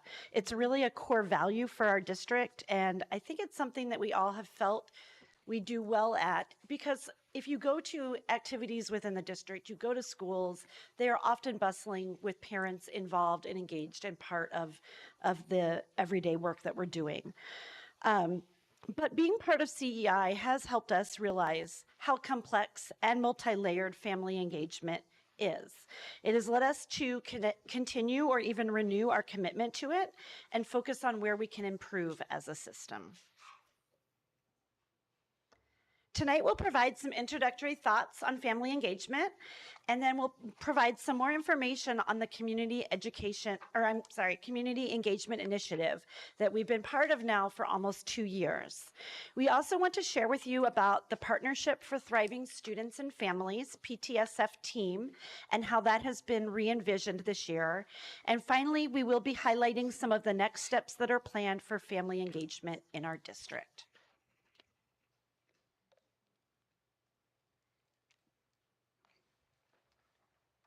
We will start by making a connection. As you know, MTSS is one of the key focus areas of our department, in addition to our work with PLTs.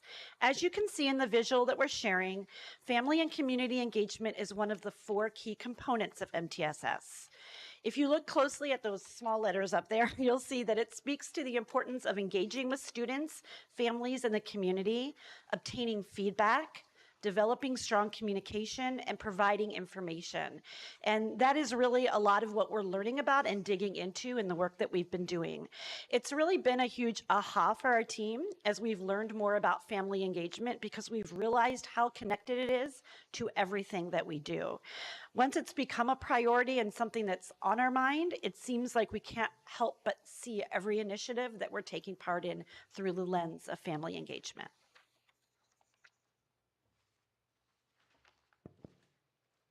Hello, everybody. It's nice to see you tonight. Thank you for having me here. So I'm going to start talking a little bit about family involvement versus family engagement.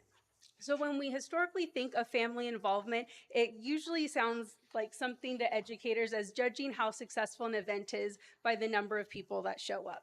Some other common examples that you may be familiar with are things like how many permission slips were turned in, how many families showed up for conferences in the fall, or attended an after-school informational meeting.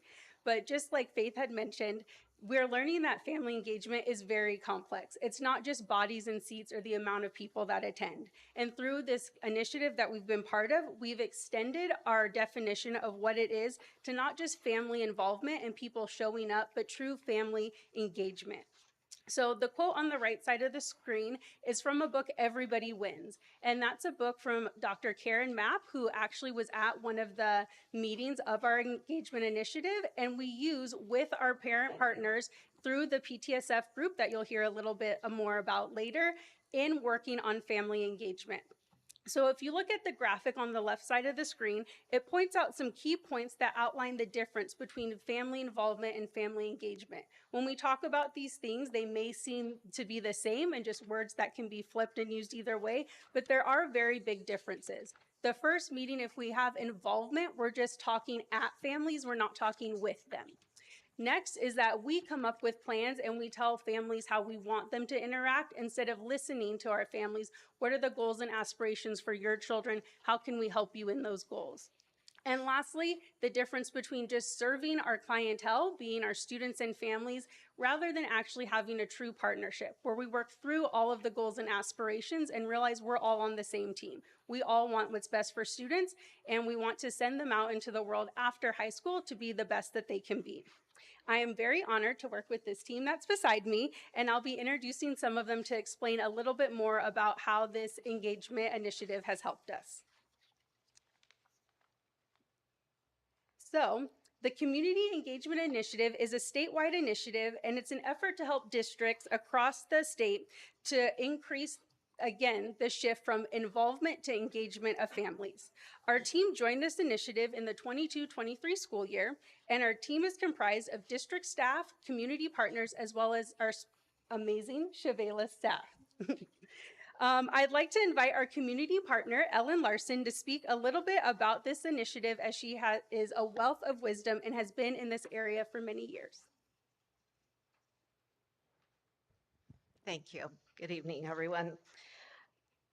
I have worked as a family engagement consultant for 12 years through the Riverside County Office of Education. And through that position with the county office, I had the opportunity to be trained and to train others in the area of family and community engagement at site, district, county, state, and national levels. Each of these opportunities provided information, research, data, collaboration, and focus on strategies that allowed for participants to plan, strategize, implement, and evaluate programs of family engagement. And that has been the kind of experience that this Murrieta CEI team has been engaged in during the last 2 years. We have been exposed to and learned from national family and community engagement experts, including Dr. Karen Mapp, who wrote the book, Everybody Wins, which, as was stated previously, is a book that we use. She is a professor of practice with the Harvard Graduate School of Education, and she is the author of numerous books and articles on family engagement.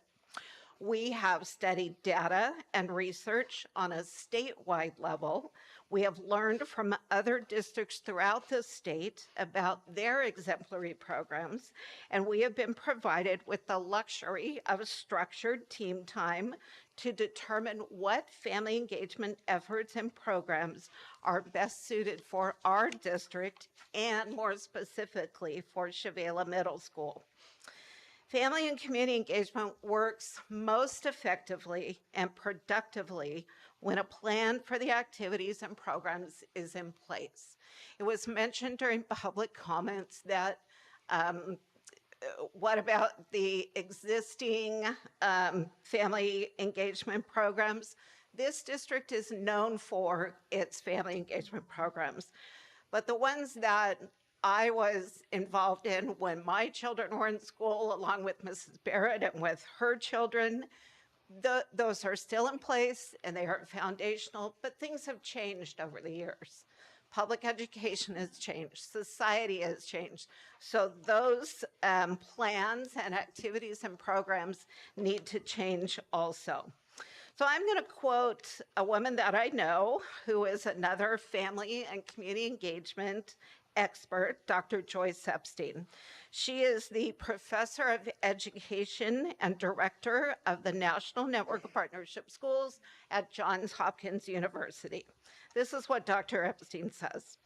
Scores of studies across grade levels show that well-designed and well-implemented partnership programs create more welcoming schools, collaborative teachers, confident parents, and most important, successful students.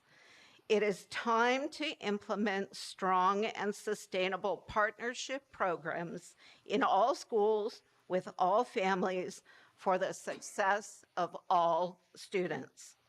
And I know through my experience and what I've experienced with these people behind me, that through our participation in the Community Engagement Initiative, Murrieta Valley Unified School District is well on its way to doing just that. Thank you.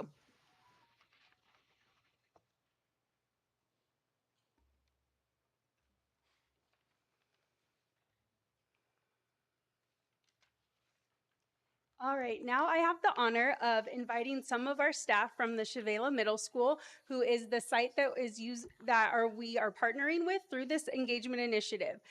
Just like Ellen said, we have learned a lot through this process, and knowledge is great, but we want to put it to action. And so these are the people on the ground at the school site that are able to speak to some of the actions taken you'll see up there. So we have the principal of Chevala, Mr. Ham, we have the site secretary, Mrs. Mirabal, and we have one of the amazing teachers at Chevala, Mrs. Cortez. I took on the role of social media because I figured that would be more up my alley. Mr. Ham loves to be visible, loves to go out on campus, takes pictures whenever he can, anything he sees that the kids are doing, engaging in, and I post it on the pages. Our school dances, our lunchtime activities, and I post it all on our Facebook page, and parents just love to see all of what their kids are doing. They can't be there, they can't be involved during the day, so they're excited to see what we're doing.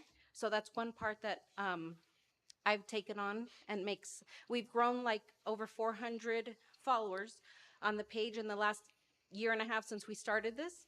And so we're just going to I keep promoting the page, and I answer questions, and parents talk to each other that way. So that's how our social media page is going. We send out Panther info emails And we have an email address to where parents can ask questions through there as well. And so far, it's going really well.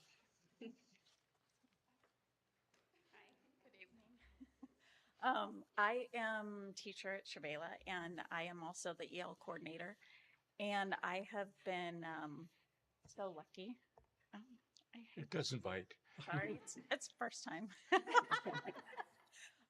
I am lucky enough to get to be on the team with everyone here, and part of, I believe that student success, academic success, is being engaged and having those, commitments with your school, your community, your parents. And I have, along with our team, we have focused on our EL population, our newcomers coming into the district. We have many kids that are coming from everywhere, also bringing older and younger family members.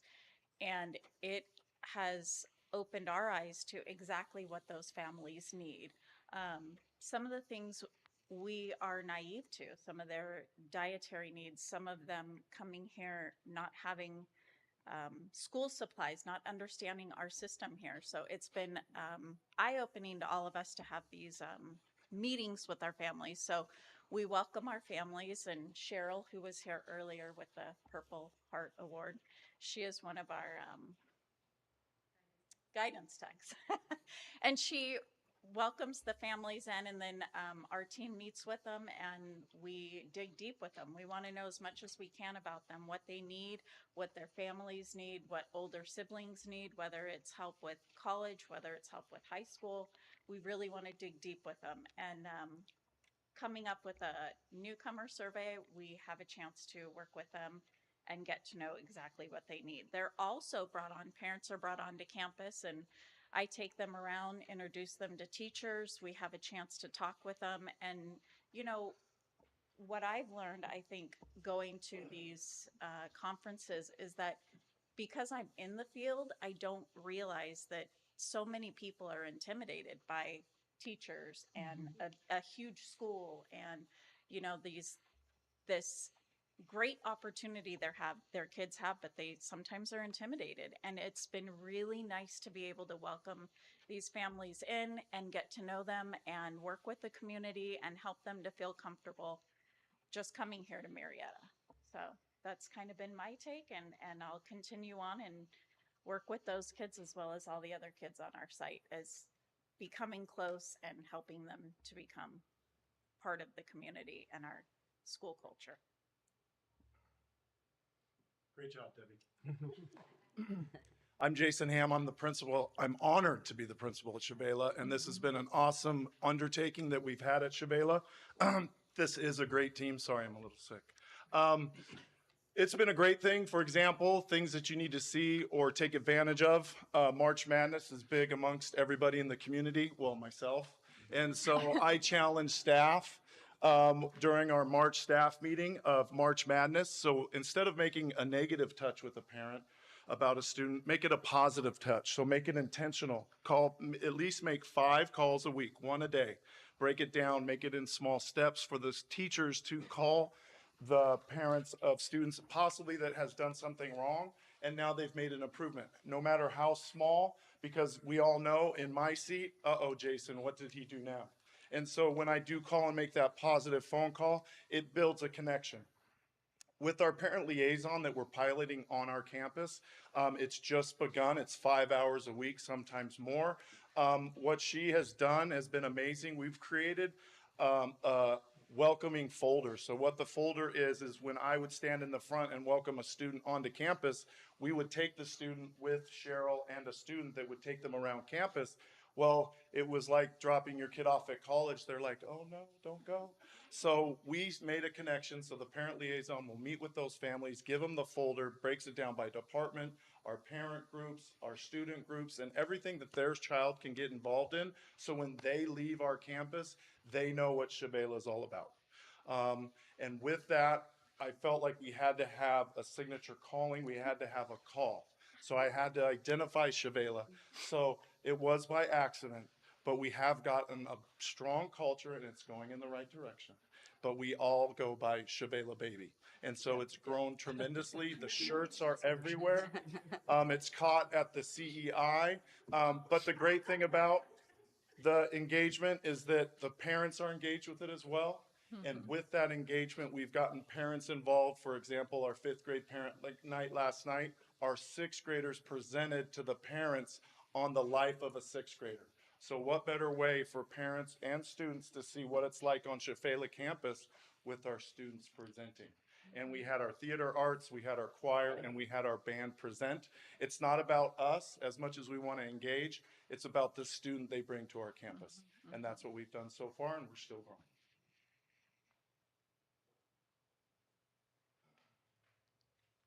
I don't know if you can tell, but we have a real fun energy at this group. we have been known to all wear the Shavela Baby t-shirts to the CEI, and yeah, it's fun. At one of the workshops, I attended a training specifically on parent engagement as part of the LCAP, and I think that you all know that that's a big part of LCAP planning, is to hear parent voice and family voice. But this workshop really opened my eyes. We had in the past just gone to our PACs and asked for input and our survey. And this has really caused me, well, a couple things. One, it has changed my process of actually going to each site and meeting with their site councils or coffee with the principal, and actually sitting down with families at the site to have conversations about the unique needs of the school. But the other part that it's done is have us take a new take, if you will, on our LCAP advisory. And so this year, Tamara and I, after having some of this experience and learning, said, how can we make this more authentic? We merged 2 groups. It was an LCAP advisory and then the Partnership for Thriving Students and Families, PTSF. And the PTSF in the past had just been our PAC leads, and our LCAP advisory had been just a hodgepodge of people. And we really brought them together very intentionally and created a place where we could, and you can see on the right side of the slide who all is part of that now, but a place where we can really come together. And it's interesting, even though we were trying to get parent engagement, sometimes we're getting parents engaged in isolation from other staff within the district. This is bringing everybody together to have those conversations. We are studying together the book that has been talked about a couple times, and I brought it if anybody's interested. It's called Everyone Wins, and it talks about the wins not just for students, but for families, but for staff, but for districts when we have good parent engagement. And then we've also used that team to get input, of course, for the LCAP and the decisions we're making. I will tell you, it is not easy to do authentic family engagement when you are really bringing people together and listening to each other, because we all come from our own viewpoints and our own perspectives. And you really have to take a deep breath and listen to where one another is and try to learn and find common ground. But I'm excited. I feel like we're off to a great start. The input that we've already received and the conversations we have already been beneficial. And I'm looking forward to seeing this evolve over time and seeing where it can go.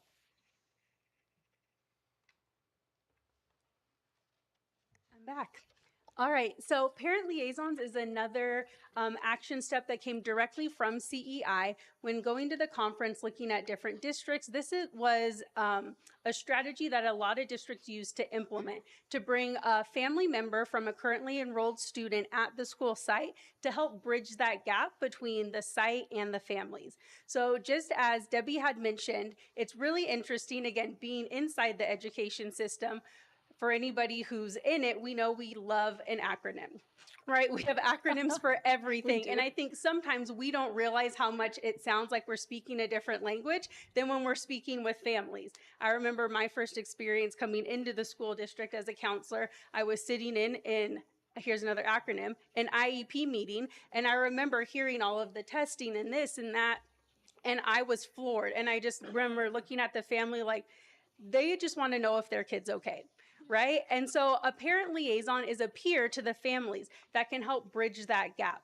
I will be overseeing the parent liaisons that we're piloting at the sites. We're piloting them at each level, at elementary, middle, and high school, because we know that family engagement looks different at all of those levels.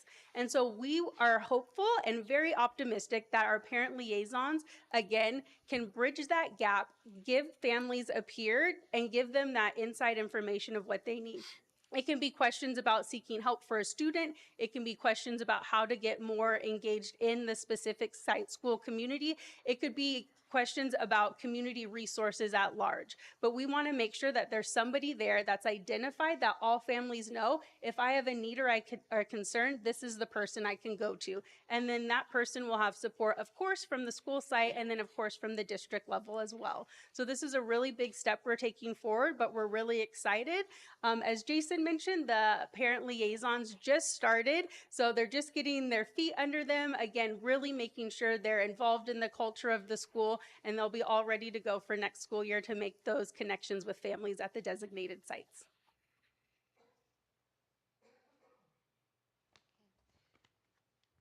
Another next step that we're taking, in addition to parent liaisons, also came from our experience with CEI, is looking at a parent center. A parent center designates a space for families to convene, get resources, learn, and connect. We have visited many of the surrounding parent centers, talked to those who work in them and have them, trying to understand what is possible and what it has the potential to be worthwhile for our families in Murrieta. We've seen that parent centers can be used to provide a place for our PACs to meet or our PAC leads to meet. They can be a place for regular parent training in areas of interest and need to our families. They can help us share resources to connect families with programs in and outside the district. And they can provide support for individual needs, either problem solving for school or home-based concerns, or providing families who needed access to things like food, clothing, school supplies, etc. At this time, we are planning on opening a parent center next school year to be located within the Murrieta Summit ATP building next door to the District Support Center. We will be developing specific plans in collaboration with some of our other divisions as to where this will go, what it will look like, and things like staffing, facilities, resources, and what services we will be offering. It's a really exciting opportunity. It's a new way to support our families, and I think we need to figure out what it will look like for Murrieta, but I think we have the right people in place to explore and try new things and see if we can make it a safe place for our families to look at within the city as a place that can support them in whatever their needs might be.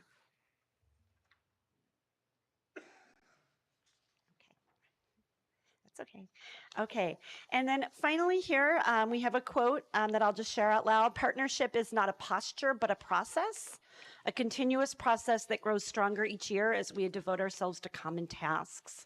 So I hope you will see that our work with CEI and just some of the things that we've been doing in our division really are renewing our commitment to family engagement and to looking at family engagement as something deeper than we may have in the past, and really committing to meaningful relationships with our families, building partnerships, and working together to support all students. I think the key word in all of this is intentional. And I think, again, as I said at the beginning, I think we've been really blessed in this district that we have overall positive relationships with our families. And so sometimes we've taken for granted that this needs to be an intentional need to get better at. And so I'm excited that at this time we're taking the steps to do that. I think it's worthwhile. I think it's timely, and I think it has the possibility and potential to impact all of the things that we're doing in a better way. So at this time, we will take any questions, and thank you. I just want to comment. I really appreciate what you all are doing. I understand how much work this is, and I'm just very excited to see how this evolves. So anyway, thank you. I'd like to echo that ditto. I remember how many years ago was it, Faith and Ellen, when we started the PTSF all those years ago. I don't believe I was even on the board back then. I think I was still just a parent. And watching it grow from what it was, and going through growing pains, and then Tamara jumped on and really things began to happen. I'm just very, very proud of this work and the significant and meaningful parent engagement that is coming out of this, and the wonderful parents that we're meeting through all of this who are productive and constructive and involved and want to see us be the best we can be. So thank you for all of your work in that. Thank you, Linda. And I wanted to add something just as I'm listening to to you and your comments. I wanted to add that one of the things that we are aware of is that, and this is how CEI is designed, is to pick a school that's our focus. You can see that there's a mixture of things we're doing as a site and then also district-wide. And I just wanted to add that we're also trying to be very intentional to bring the learning. We plan to bring a very similar presentation and some activities to all of our admin so that we're looking not just at Shavela, but trying to share the learning with the other sites as well. So thank you for your Sure. comments. So will it be McElhaney baby, or do they have to come up their own? No? No? Okay, that's a hard pass from Mr. Ham. Okay. I'm wondering if, this is a small matter, but I wonder if you have, or would consider making business cards for all of you, maybe translatable into languages, and maybe a place on the back to write a message or an appointment time or something like that. It might ease what your approach might be. It's just something occurred to me. I think you're speaking like, how do we communicate? How do we get folks to find us and engage with all this? Is that what you mean? And even for the Parent Center, of course, once we create that, we'll be looking at, who's going to be sitting in there and how we can have outreach. So yes, I agree. We can look at those cards for the parent liaison would be very important. good idea. Yeah. Big deal. Yeah. You done good. Oh, wait a minute. That's not English. You have done very well, and it's very impressive. And it sounds like these are things that will be growing pretty rapidly, and that's also exciting. Yeah, this partnership with Shavela started actually before Jason became the principal, and he stepped right into that role, knew he was getting into, and it's been great to see that continue on under his leadership and getting caught up to speed, as it were, at the same time. It's been really fun to see that. I've not heard it in the grocery store, but I have heard that it's been said by parents as they see Mr. Ham in the grocery store, Shavela baby. So I know it's a phrase that's happening, and it's just part of the culture of inclusion. Today I had a chance to I was at Avaha, and I met the parent liaison for Avaha. And she is a parent, and her day job is a realtor, and she has a parent of little ones. And she said, I'm so excited to be in this role for quite some time. And just the energy and excitement, the way a parent can connect to a parent as opposed to, as was said, maybe a teacher or an administrator. Mm-hmm. It's nice for a parent to talk to a peer to how do I navigate? Who do I talk to? Yeah. So we're really excited to see how the liaisons interplay or that interactions go and see how that dynamic works out.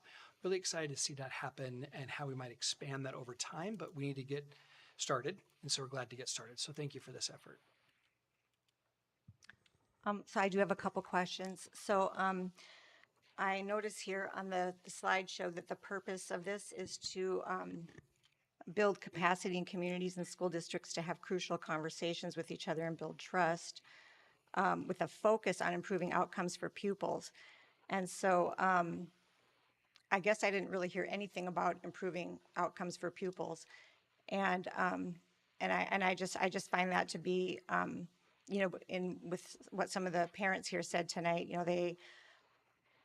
I just find it kind of empty to have this conversation without acknowledging some of the things that have been said.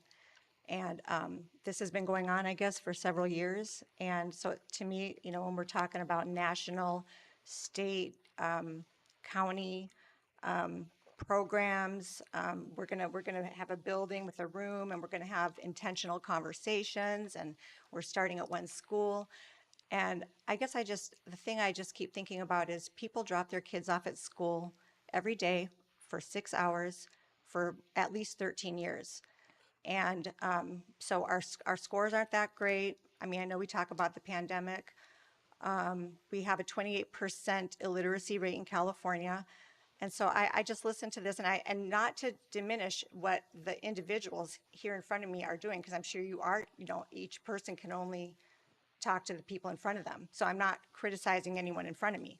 But as far as a program, we didn't hear anything about achievement. And that's why parents drop their kids off at schools. So, 13 years, how can you graduate from a school system after 13 years and not know how to read? This is just, and then one last thing is that training that the RCOE just had about how to handle angry parents. So I have the slideshow from that. Hold on, it's quite a long slideshow. Quiet, please. So anyway, that, talks about our professional lexicon. So when you're listening to parents and you're insisting on our professional lexicon, I don't see how that is very engaging, for one thing. And then, when you say that you realize that people are intimidated. And so this training here, that I guess this is for new teachers in the induction program. Are we using social media to be positive and to assist in controlling the narrative? Like, this is what teachers are being trained in. Are we gathering advanced information or intel prior to meetings that may escalate into anger? And then it keeps talking about, all students. Yet I've been here on the board for like a little over a year, and we keep talking about the same thing over and over.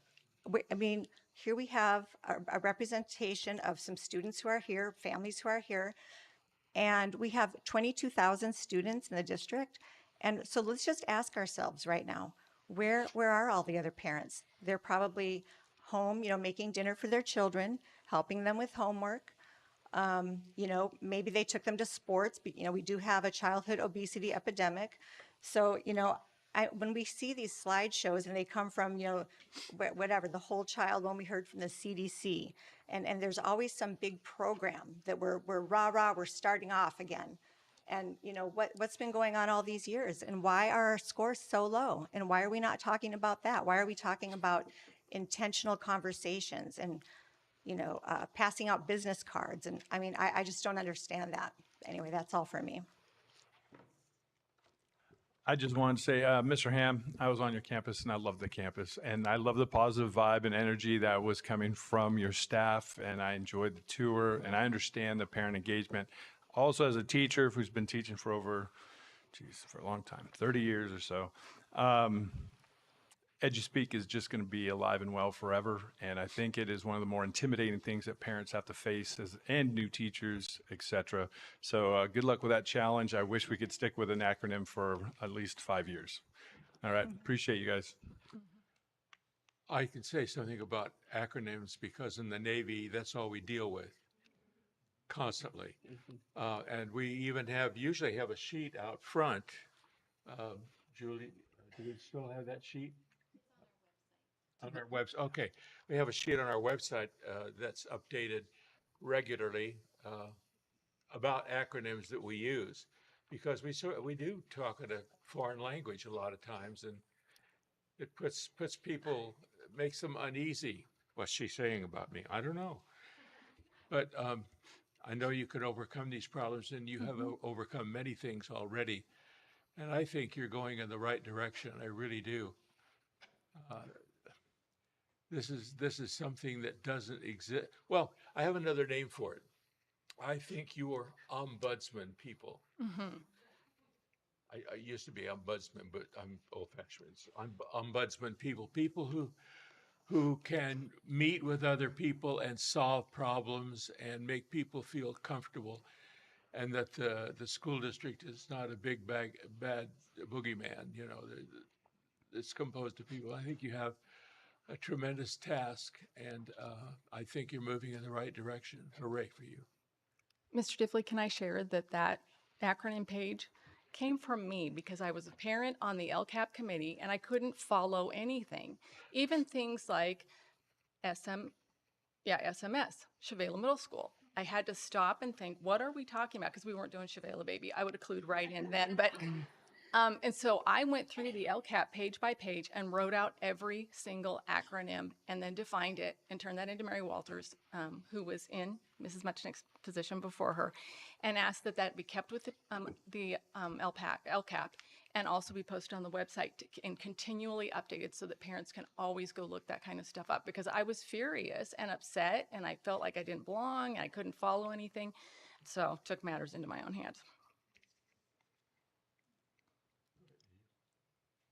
Anybody else have a comment? Okay. Thank you. Moving on to F4.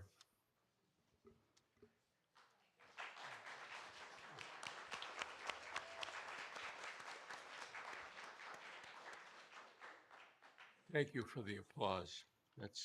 They should be applauded. In line with Robert's Rules of Order, board member remarks on the upcoming action or informational items will be managed as follows. The member who makes the motion will be granted the first chance to speak and the right to a closing statement once every other member has had their chance to speak.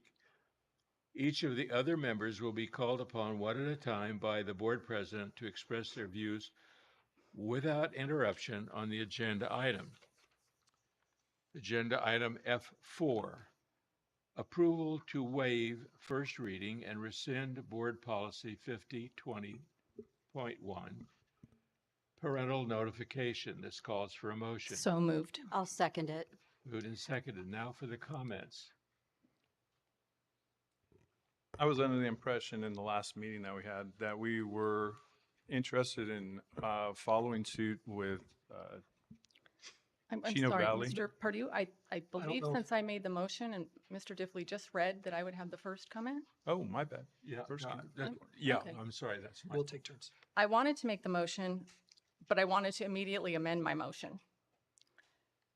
So the motion is to rescind the item as it is stated in the agenda. But what I would like to do is to see work begin immediately on our path forward to develop a policy that meets our community needs around this issue and that best supports parent engagement in a significant and meaningful manner in their child's education. I would expect that the district staff would start this work using input from the governance team. Can I add that amendment? Just as point of order, Ms. Young, would you second that amended motion? I'll second it. Because I thought we had to, either she had to retract her motion or it has to be voted on first. I thought that's how we had done it in the past. You are correct. So the motion is just to rescind it as is, but hearing the comment, there'd be an intention to follow it up with something. So I believe Ms. Vandergrift might be right, that we would need to vote on just the item as it is. I would say yes, according to Okay. Robert Rules of Order.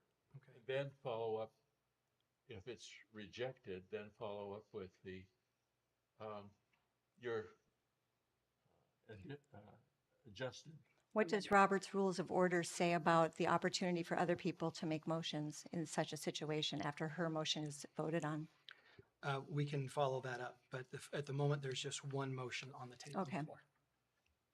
Okay, we have a second. And so now you want to ask for comments. Now I want to ask for comments. One at a time. Yeah. Comments? Well, Linda, Go ahead. does Linda go for? I will comment. I'll waive mine. You want me to go? Well, I pretty much said everything I had to say on this several months ago. When this was passed, I will add that the financial situation in the state has been deteriorating, so school funding is being reduced. And I just do not think the district can afford to be mired in these lawsuits. We should be spending the money on students, student programs, VAPA. I just don't think we should be spending money on these issues at all, or even talking about them. Anyway, that's all I have to say. Okay. Go ahead. Yeah. One of the things that I found fascinating, I think I'm gonna address the comments first that we heard from the public, because this is obviously something we've addressed before in August. What's a little bit disconcerting to me is, because I did write down everyone's comments and I'm very interested in all of the comments, listen to all of them very carefully.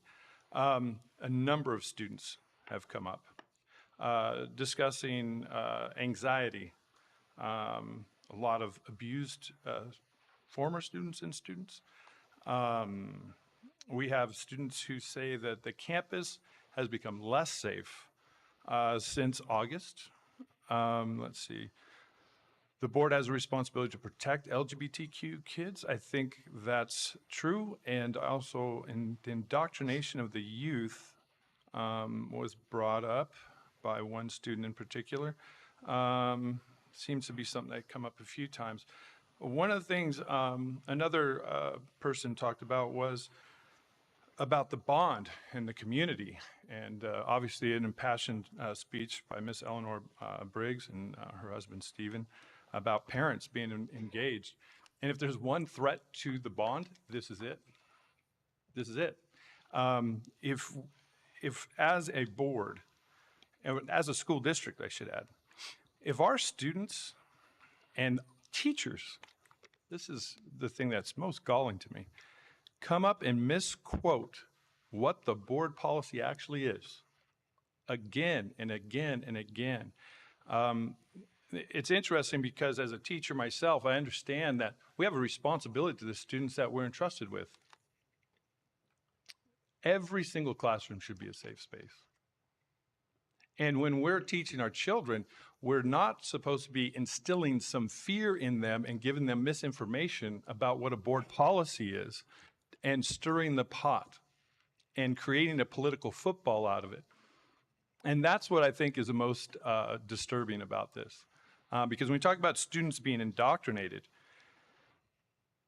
we're just talking about a simple board policy to notify parents about a trans student who wants to change their name, or any student who wants to change their name. Official documents. This is not an outing policy, has nothing to do with outing, zero.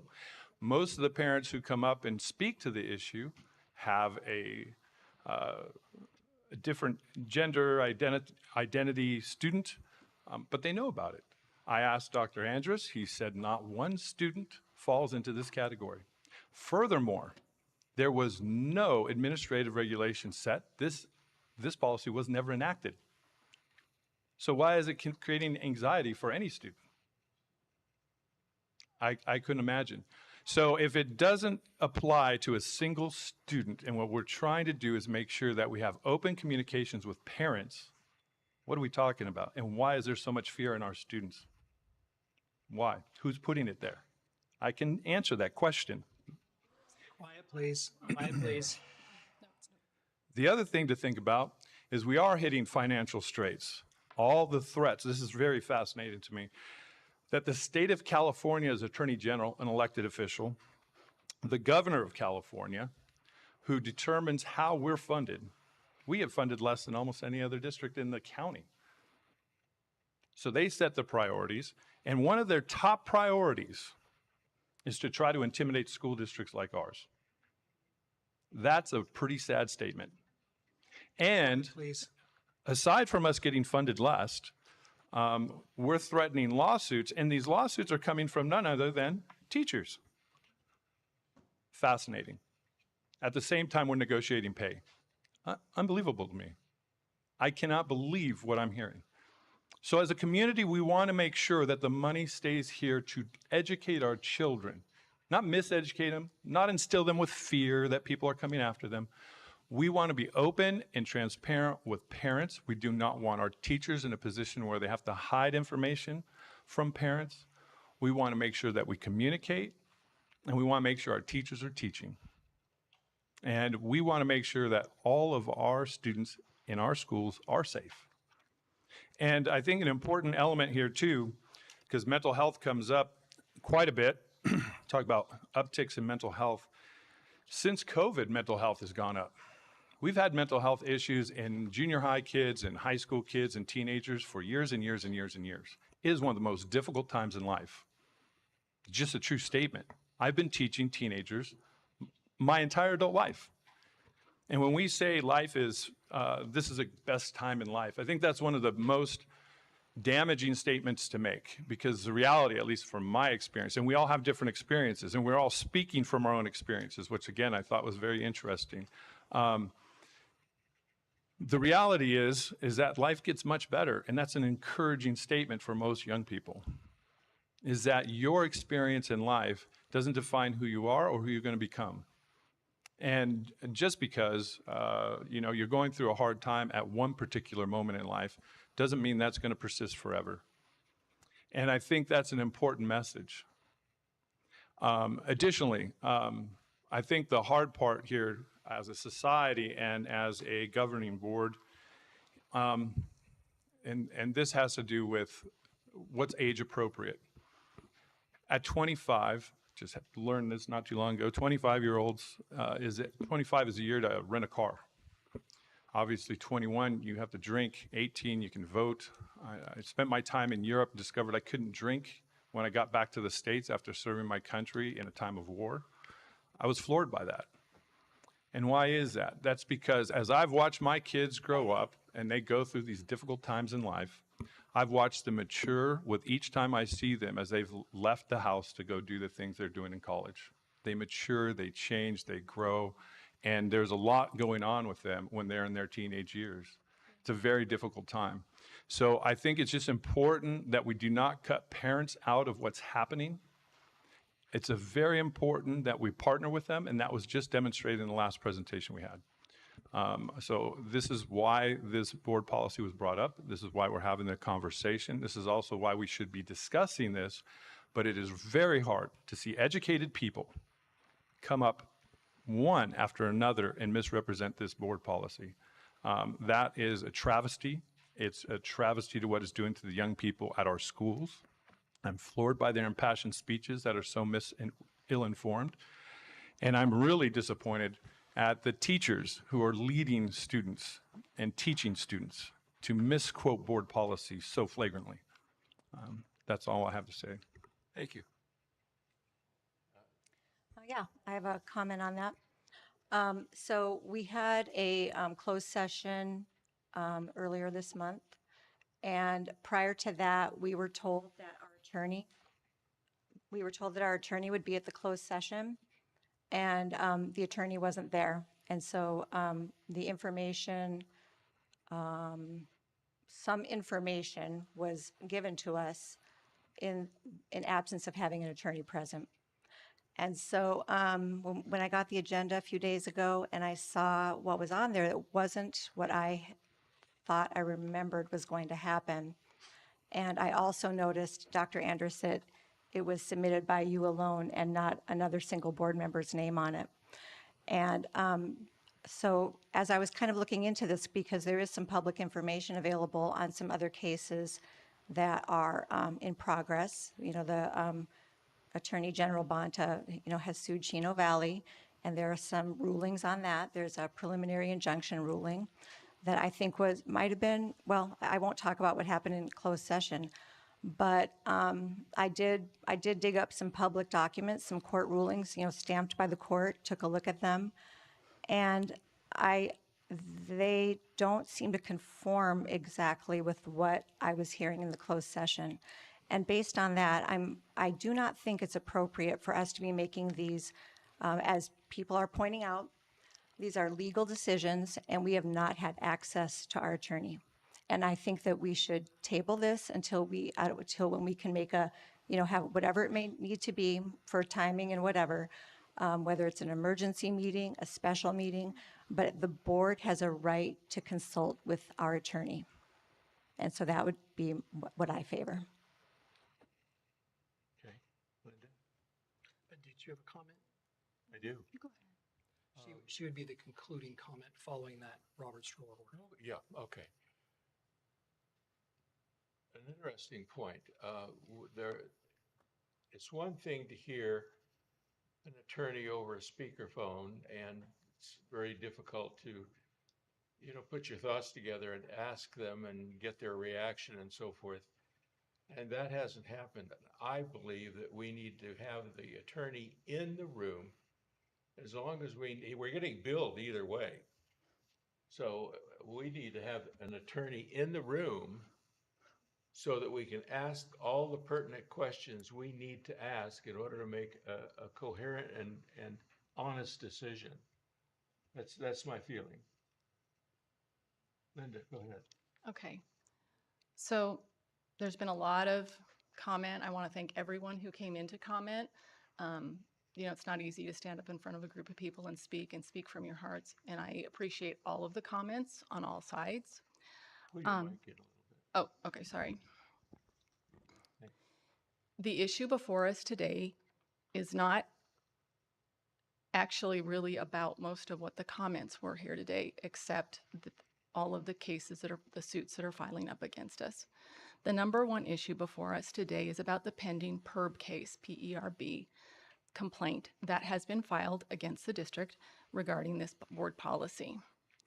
The complaint, I feel. excuse me. Excuse me, she's speaking. No. She's she talking is about speaking. closed session items. Damn it, she's speaking. Is and she the allowed to talk rule about things that is happen in that closed you session? Don't speak over someone else. Well, Stop it. to talk about closed session. Excuse me. Go That's ahead, illegal. Linda, May I proceed? please.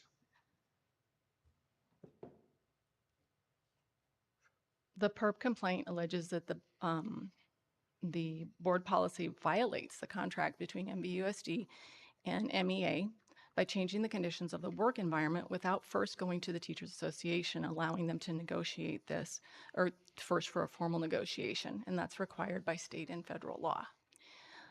The information that we got from our attorneys in that meeting told us that it is very likely, highly likely, that we will lose the PERB case.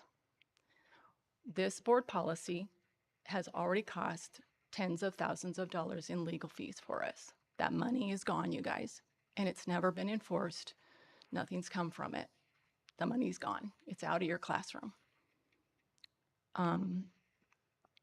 The legal advice that we got was that in not rescinding tonight, this will go forward. The PERB case will go forward, and we will be spending more tens of thousands of dollars when we lose it, just to fight it to lose it, which we probably will lose it. Frankly, I can think of a lot of better ways to spend that money than on this.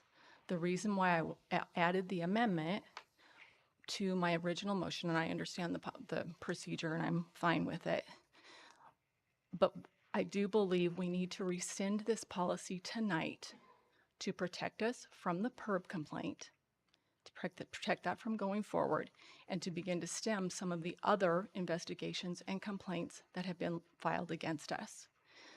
My request was to ask district staff and the governance team to begin immediately working on another policy, and I will restate what I said, to move forward from here to meet our community's needs around this issue and to best support parent engagement in significant and meaningful ways in our children's education. No one has any intention of shutting parents out. Mr. Pardue, you talked about the fallacies being said in this room, and that's the biggest one. There are no secrets. Parents have all kinds of rights. Parents can come onto campus. Parents can see instructional materials. Parents can contact their teachers. And we are not keeping secrets from parents, and we are not separating children from parents. So my thought tonight is that this needs to be rescinded. I would like to, can we continue the discussion and have her respond after? Because she did bring up some new information that I think is worth speaking to because of the, we're talking about replacing. I don't believe that we actually discussed that. What we discussed was that we would rescind and replace using Chino Valley's. Yeah. So just because you're like you went down one question to the next Yeah, one. So yeah. hold on. Well, okay, that So- was what I was under the impression when we had our closed meeting. We talked about rescinding and replacing, but now we're changing everything. Just a minute, please. We should be able to have a conversation. She's interrupting again. Why are we talking about closed This person session? is talking. Wait your Where's turn. our attorney? Wait your turn. I guess what I'm getting at too is that the process here right now, it feels like you speak, you speak, you speak when I thought we were under discussion. I don't mind having Linda have the last word, but I would like to be able to discuss some of the things that have come up since. Yeah. What we were trying to do with this order is to limit the overspeak, which tends to happen often. We need to stop that. We need to allow comments to be made and hear each other. Can I ask a question about the legality of what's being discussed. We're not supposed to talk about closed session. Now we have someone characterizing from the dais the legal peril or not of different strategies. And that person not only is not an attorney, but is not our attorney. I'll finish my statement. So to clarify how we got to this point, because that's a little bit of your question about process, and to your point, Mrs. Vandergrift, and actually all those who have spoken. Yes, we had a recent closed session for pending litigation. That's common. We do that often. There's always, and they're not things about this, there's all kinds of pending litigation that we address. And so we were getting an update. It's true, our attorney was not able to be present. He provided a legal brief, which was available to the trustees. At that time, we did collect them because they're legal documents, but they were available for review at any time. The attorney's advice, though not present, had given us some recommendations of different paths and potential outcomes. And those are the things that have been both speculated in public comment, because those are speculation. I mean, there's only a few of us who've actually read the document. And so a lot of it is speculation of what it might be, but there's some potential outcomes. So in closed session, we had discussed some recommendations about how to proceed. There were a variety of options presented, and one of them was this one. And that was kind of the general consensus that we would go in this direction, and that there would be work done follow-up to replace this policy with something that mirrored or reflected the other work that other districts have done, because other districts have rescinded their policy and replaced it with something else. So that would be the next task for staff, would be back to board, something would replace this policy. That was my understanding. And that's how we got to where we are tonight. That was definitely not my understanding. Okay.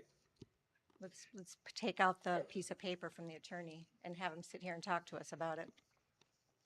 I would just like to clarify the point that I'm making. I think what we did all agree on was the idea of rescinding and replacing. Maybe in some folks' minds, what the replacement was going to be was different than what other people thought. And so that was at least true in my mind. And when I saw there was only a rescind, I didn't see a replace. I understood that our legal team is the same legal team that's been working with Chino Valley throughout this. And when we initially came up with the policy, one of the things we were doing was following very closely what Chino Valley was doing. And my intention was to follow suit because they have already worded this specifically. And as far as the PERB case, I do recall the lawyer saying that the PERB case really is one of those issues that's a bizarre situation because we haven't even instituted the policy. There were no ARs. And so that's pretty much in question, and especially would be in question if we rescinded and replaced with the Chino Valley policy that they changed because they rescinded and replaced on the spot. I don't mind having a first reading and all this other stuff, but I feel like what's been presented tonight is not anywhere close to what was discussed in closed session. I'm glad to have the discussion in public because I do feel like the public needs to know. They need to be aware. The PERB case has been presented by teachers who feel it necessary to waste our money on something so frivolous as a board policy that hasn't been implemented. Now, with that being said, I think coming forward with trying to navigate this, one of the reasons we didn't pursue the ARs, and I think we were all in agreement, let's see how this plays out. And it's been playing out, and we see what Chino Valley has done, and I thought we were all in agreement that, hey, they look like they're doing it the right way, let's do it that way. And so I think that's what's up for debate right now, in my opinion. Okay. Now you want to present. Let's see, Robert's Rules of Order. What do we need to do? We need to. If Mrs. Lund would like to make any closing statement, and then you can call for a vote. Okay. You want to make a closing statement? Okay. All right. This is approval to waive first reading and rescind board policy 5020.1. Motion? It was by Ms. Lund and seconded by Ms. Young. Yeah. By Ms. Young. Okay. Call for the votes. Mrs. Lunn? Yes. Thank you. Mr. Pardue? No. Mrs. Vandergriff? No. Mrs. Young? Yes.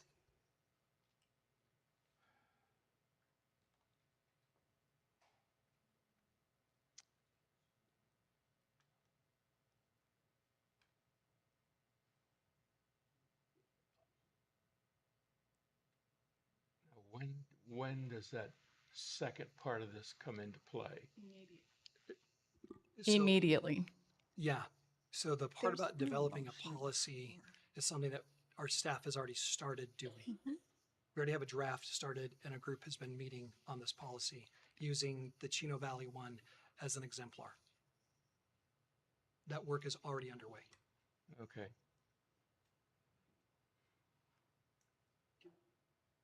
That feels disingenuous. I'm sure you don't want me to speak to this. It feels There's no more comments. Mr. Pardue, we're in the middle of the vote. Well, he was just talking. We were in the middle of a vote and then there were more comments.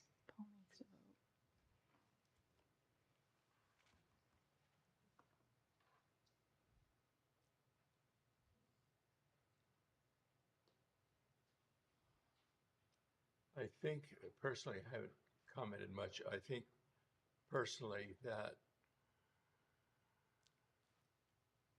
we need to rethink this and work with it to the point where we actually meet with the real attorneys face to face. That's important. It's one thing to listen to them over the loudspeakers, I've said before. But we need to know exactly what it is we're doing, where we're going, and what the law says every step of the way, and we have not done that.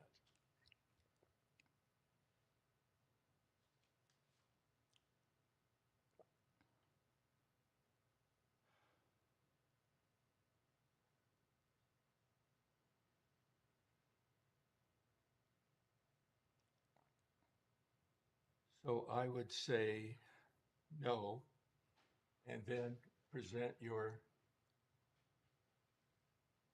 Okay, you want me to represent my motion? I move. Okay, I move Oh, excuse the me. item. How does this work? Why does she So- get prompted to make so- another motion? So the way this works is there's only one agenda item on this meeting, and this item failed to rescind. I move to table this until we can get some kind of order and clarification on I this. second that. It is inappropriate to try to influence the president during the middle of the voting and proceedings. I think you're misleading him all the way through and misled him through your meeting with him as well. Mr. Diffie, if you would like, as president of the board, you can re-agendize this with a different motion at an upcoming meeting for reconsideration. But that ends it for tonight. okay.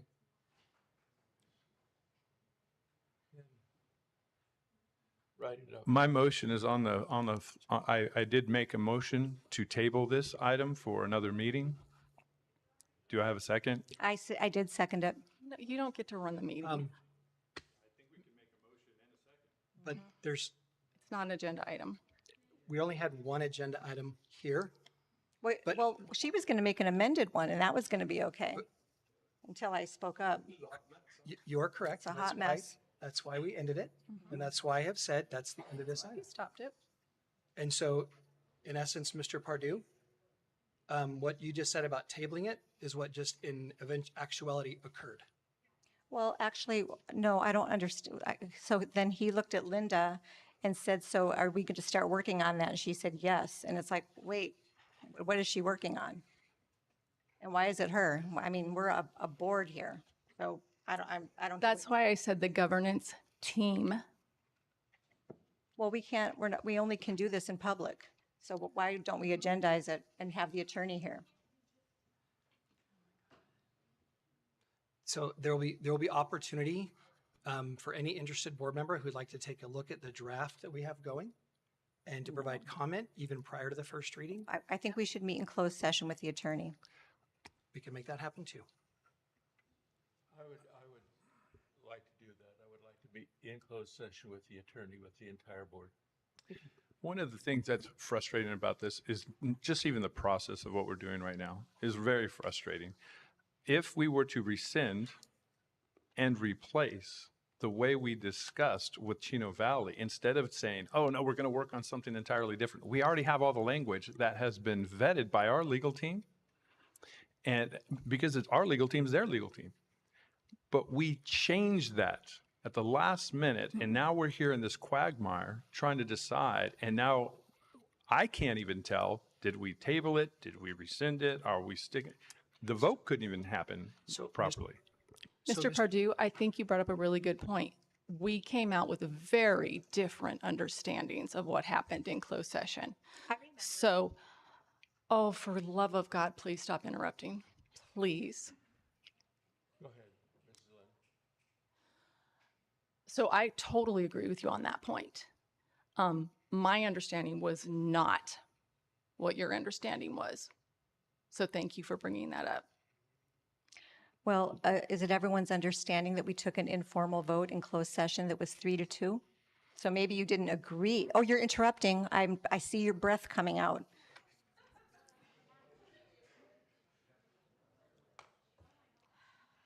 Wow. You can move on. Move on. Okay. This is what we do. Just for clarity purposes, this item, so the policy was not rescinded.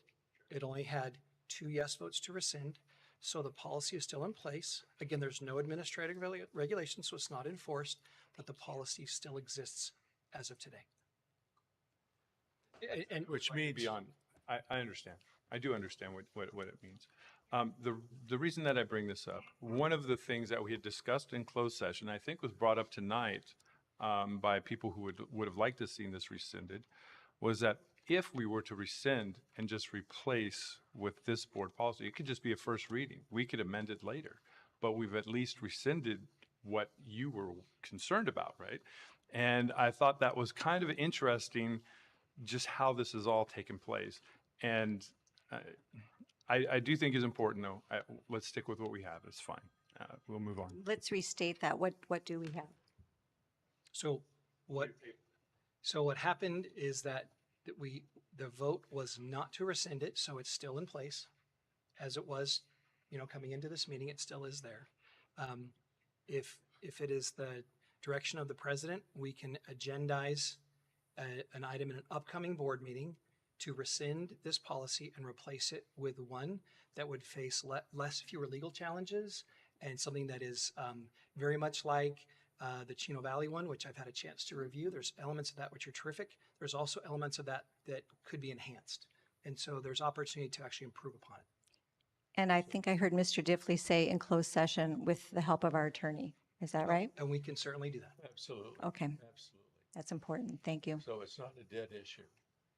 It's not a dead issue.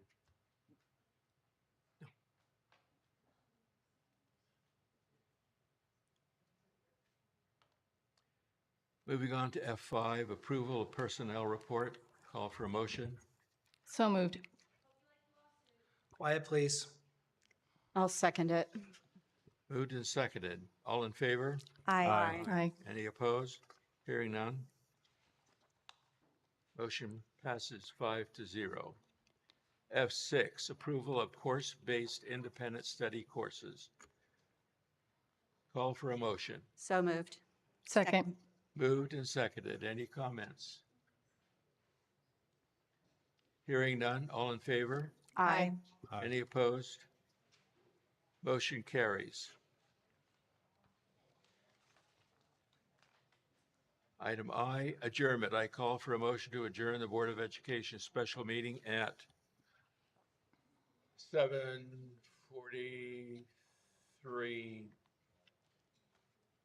p.m. All in favor? Aye. Any opposed? Hearing none. Adjourned.